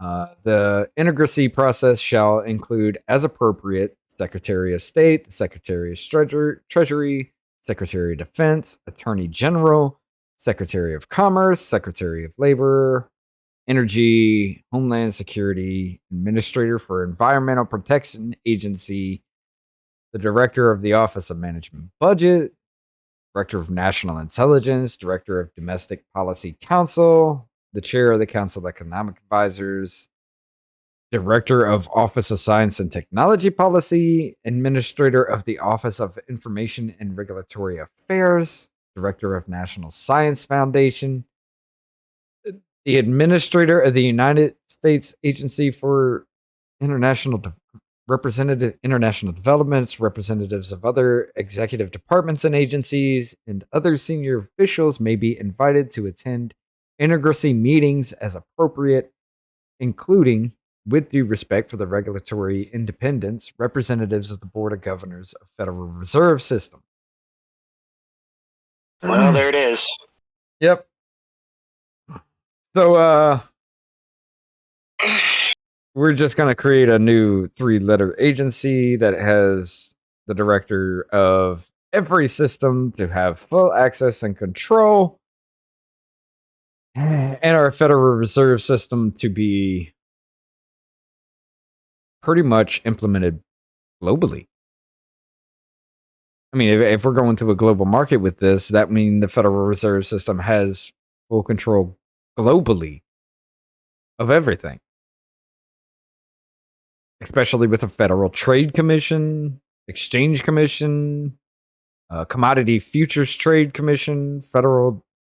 You're putting everything under the same flag with this. It's going to further bloat the government. They're going to ask for more money. They're going to do more things. And they're going to use it just like the dollar. And they're going to put pressure on other countries to toe the line. Or, we'll sanction them. And cut off their flow of money. Yeah.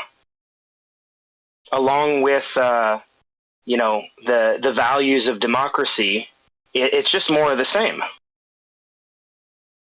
Okay, so NATO is the world's police force, standing military. The United States is the world's economic superpower. You got the World Health Organization having full sovereign control for health reasons. What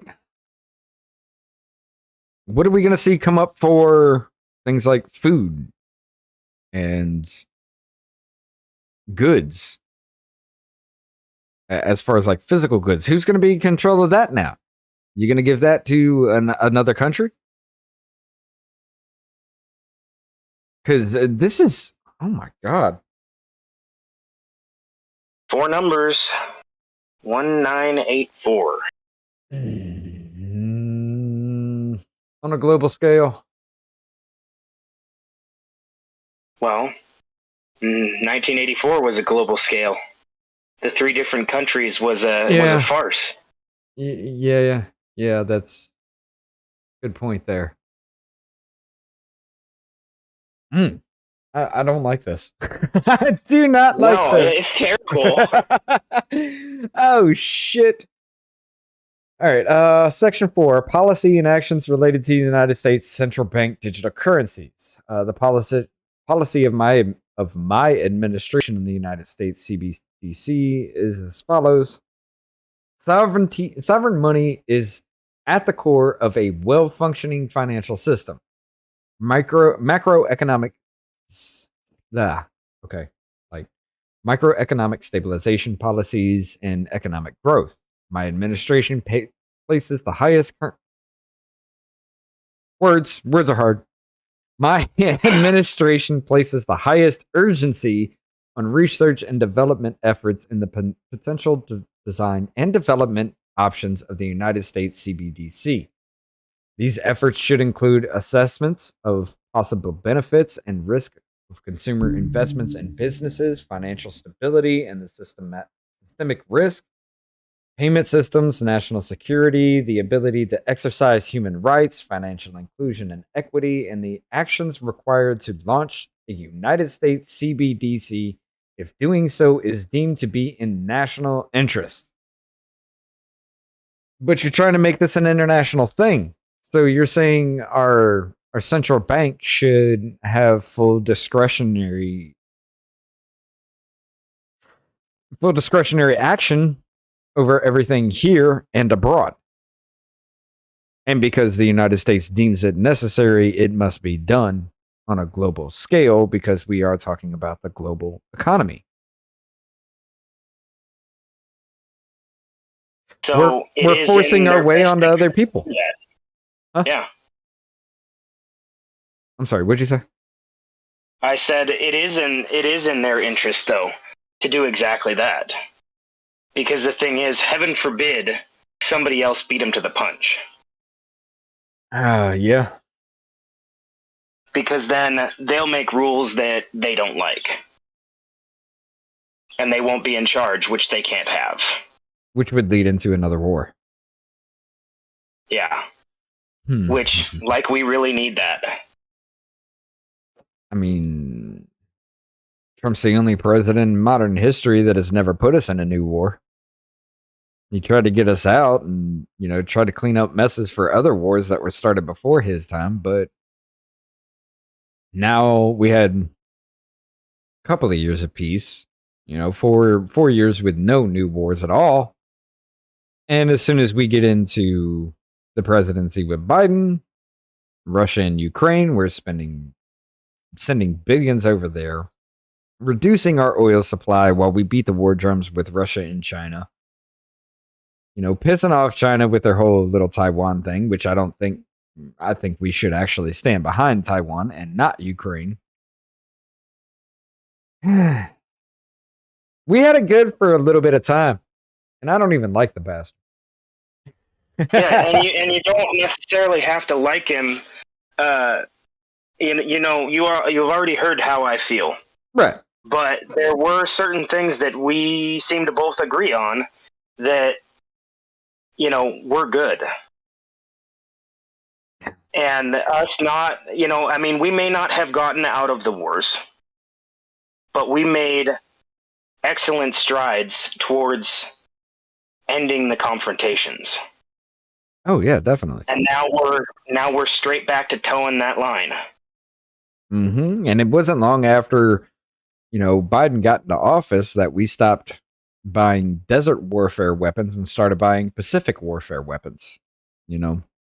Our missiles, our bombs, our planes, just infantry troops. And we immediately started antagonizing the people that we've made great strides in trying to solidify an equitable relationship with.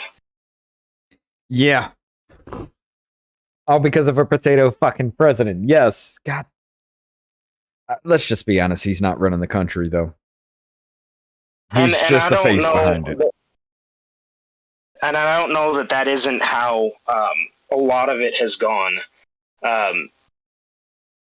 Because the thing is, who got them in there in the first place? The RNC and the DNC. Yep. And you have to give favors when people put you in power. And the ones who don't put you in power, or the ones who don't give those favors or won't take your endorsement to put them in power, well, they're just disappeared. Yep. Case in point, the Biden administration. Case in point, the Biden administration is full of like Facebook, Twitter, YouTube execs, things like that, that censored things like the Hunter Biden laptop stories, started deplatforming any voice that went against what they were saying, trying to the whole Alex Jones situation. Yes, he's going through his case for the defamatory statements of Sandy Hook, but it was even in there where the prosecutor was just like, you need to throw the book at this dude. We need to take him for everything he got, so he can't build up his business again. That's what that was about. It wasn't about the Sandy Hook shit. It was about them destroying him so he could never speak again. And they don't have to literally make you disappear. No. They just do it on such a point that, people no longer listen to you, or you no longer have the resources to do what you were doing in the first place. Yep. Or they scare you enough that you're too afraid to speak out anymore. Mm-hmm. And, taking away Alex Jones's right to speak. Let's see. Stephen Crowder was suspended on Twitter or on YouTube for 2 weeks because he had an interview with Carrie Lake where she said, she thinks Biden is an illegitimate president for the reason why. It's, you can't talk about all that stuff, but for what 6 years ago now, all that talk about Hillary Clinton, the Russian collusion shit, and all that's still there. We just can't talk about 2020. And now they're making it to where you can't talk about 2022 unless you are saying what we want you to say. And you brought up that, all of these multi-million-dollar companies have execs in power. Well, that right there is effectively going to get around the Bill of Rights. Mm-hmm. So you can't speak. You can't be free from searches and seizures because they will just comply with the government and give up all of your info. They will deplatform you, and this is why we can't have regulation on the market, because eventually it will sway to this point where the people who are in government are going to have control of those markets. Mm-hmm. And when they don't like what you have to say, they will shut you down any way that they possibly can. Right. And all of the Bill of Rights have actually been under attack for a while. And case in point, even with the overturning of Roe versus Wade, the 10th Amendment says if Congress can't pass a law, then it goes back to the states for the people to decide. What happened when the Supreme Court ruled this is unconstitutional and it needs to go back to the people? That was an attack on the 10th Amendment because everybody's saying, no, we should codify this. We need to codify gay, intersex marriage. We need to, interracial marriage, same-sex marriage, things like that. I understand the point to it. I get you. But that's another thing that should be left up to the people to decide. And as far as same-sex and interracial marriages, there's going to be nobody, no state in this United States that is going to rule against it. So why do you need to make it a federal law when nobody cares if it's a thing anyway? Yeah. The thing is, these are steps that we need to take as a society and not leave it up to government to do. Exactly. Because inevitably they will just make the wrong choice. At the same time, I don't believe that marriage should be under any government. No. So leaving it up to the states is still, No, because it's a religious type of thing. Marriages between different religions look different than marriages in what we design here, because we go under Judeo-Christian faith. So I mean, that's again with the Tennessee House Bill 233. I love bringing this up because it's another one of those things. Government. They were saying we're not going to put our hands in marriage. Common law marriage. After you've lived for so long together, you don't have to sign a piece of paper. You just have to prove that you've been living with that person for so long. And then all of a sudden, it turned into Republicans just want to marry little kids because they didn't put any kind of age restriction in that. And a 2-page document that says, we give you back every bit of control over marriage, now has more laws around marriage than what it previously did. Yeah, and all I want is less. But hey, I'm gonna have to help my wife with the groceries, so I'm gonna have to cut this short. Oh, shit. Okay. Yeah, we can actually pick this up at a different time if you want to, because I'm still interested in all of this, and going through this is going to take a little bit of time because we're getting into the point where I stopped. We will definitely have to do this more. This has been incredibly fun. Yes, it has, and I'm glad you brought this up because I'm actually going to save this in my favorites here. I didn't mean to get home. Fuck. Oops. My extensions. Where is my bookmarks? Oh well, I'll find it and I'll put it in my bookmarks here. Yeah, we'll definitely get back into this a little bit more. Shit, we've already been going for 3.5 hours. Yeah. I did not realize that. But all right, let's go ahead and set up a time to finish this up whenever you get the chance, all right? Okay, sounds good. All right, just let me know through Discord or TikTok or whenever you want to pick this up again. I definitely appreciate you being here, giving your thoughts and opinions on this. And again, I'm glad you brought this up because this is disturbing as shit. Yeah. And is there any final words you got for the show right now, or? Not much. Probably would have been a little bit more prepared, but just keep on keeping on, man. I like what you're doing. I appreciate that, and I hope more people get involved in what we're doing here with this, because this is the whole point of the show, is to find out what y'all think. But I'll give my final thoughts on this. Again, I think the raid on Mar-A-Lago went way too far. This is a witch hunt. They're just trying to find something on the dude, going back from his entire presidency, considering that they knew all those documents were there. The hush hush behind it for national security reasons, that's worrisome. Yeah.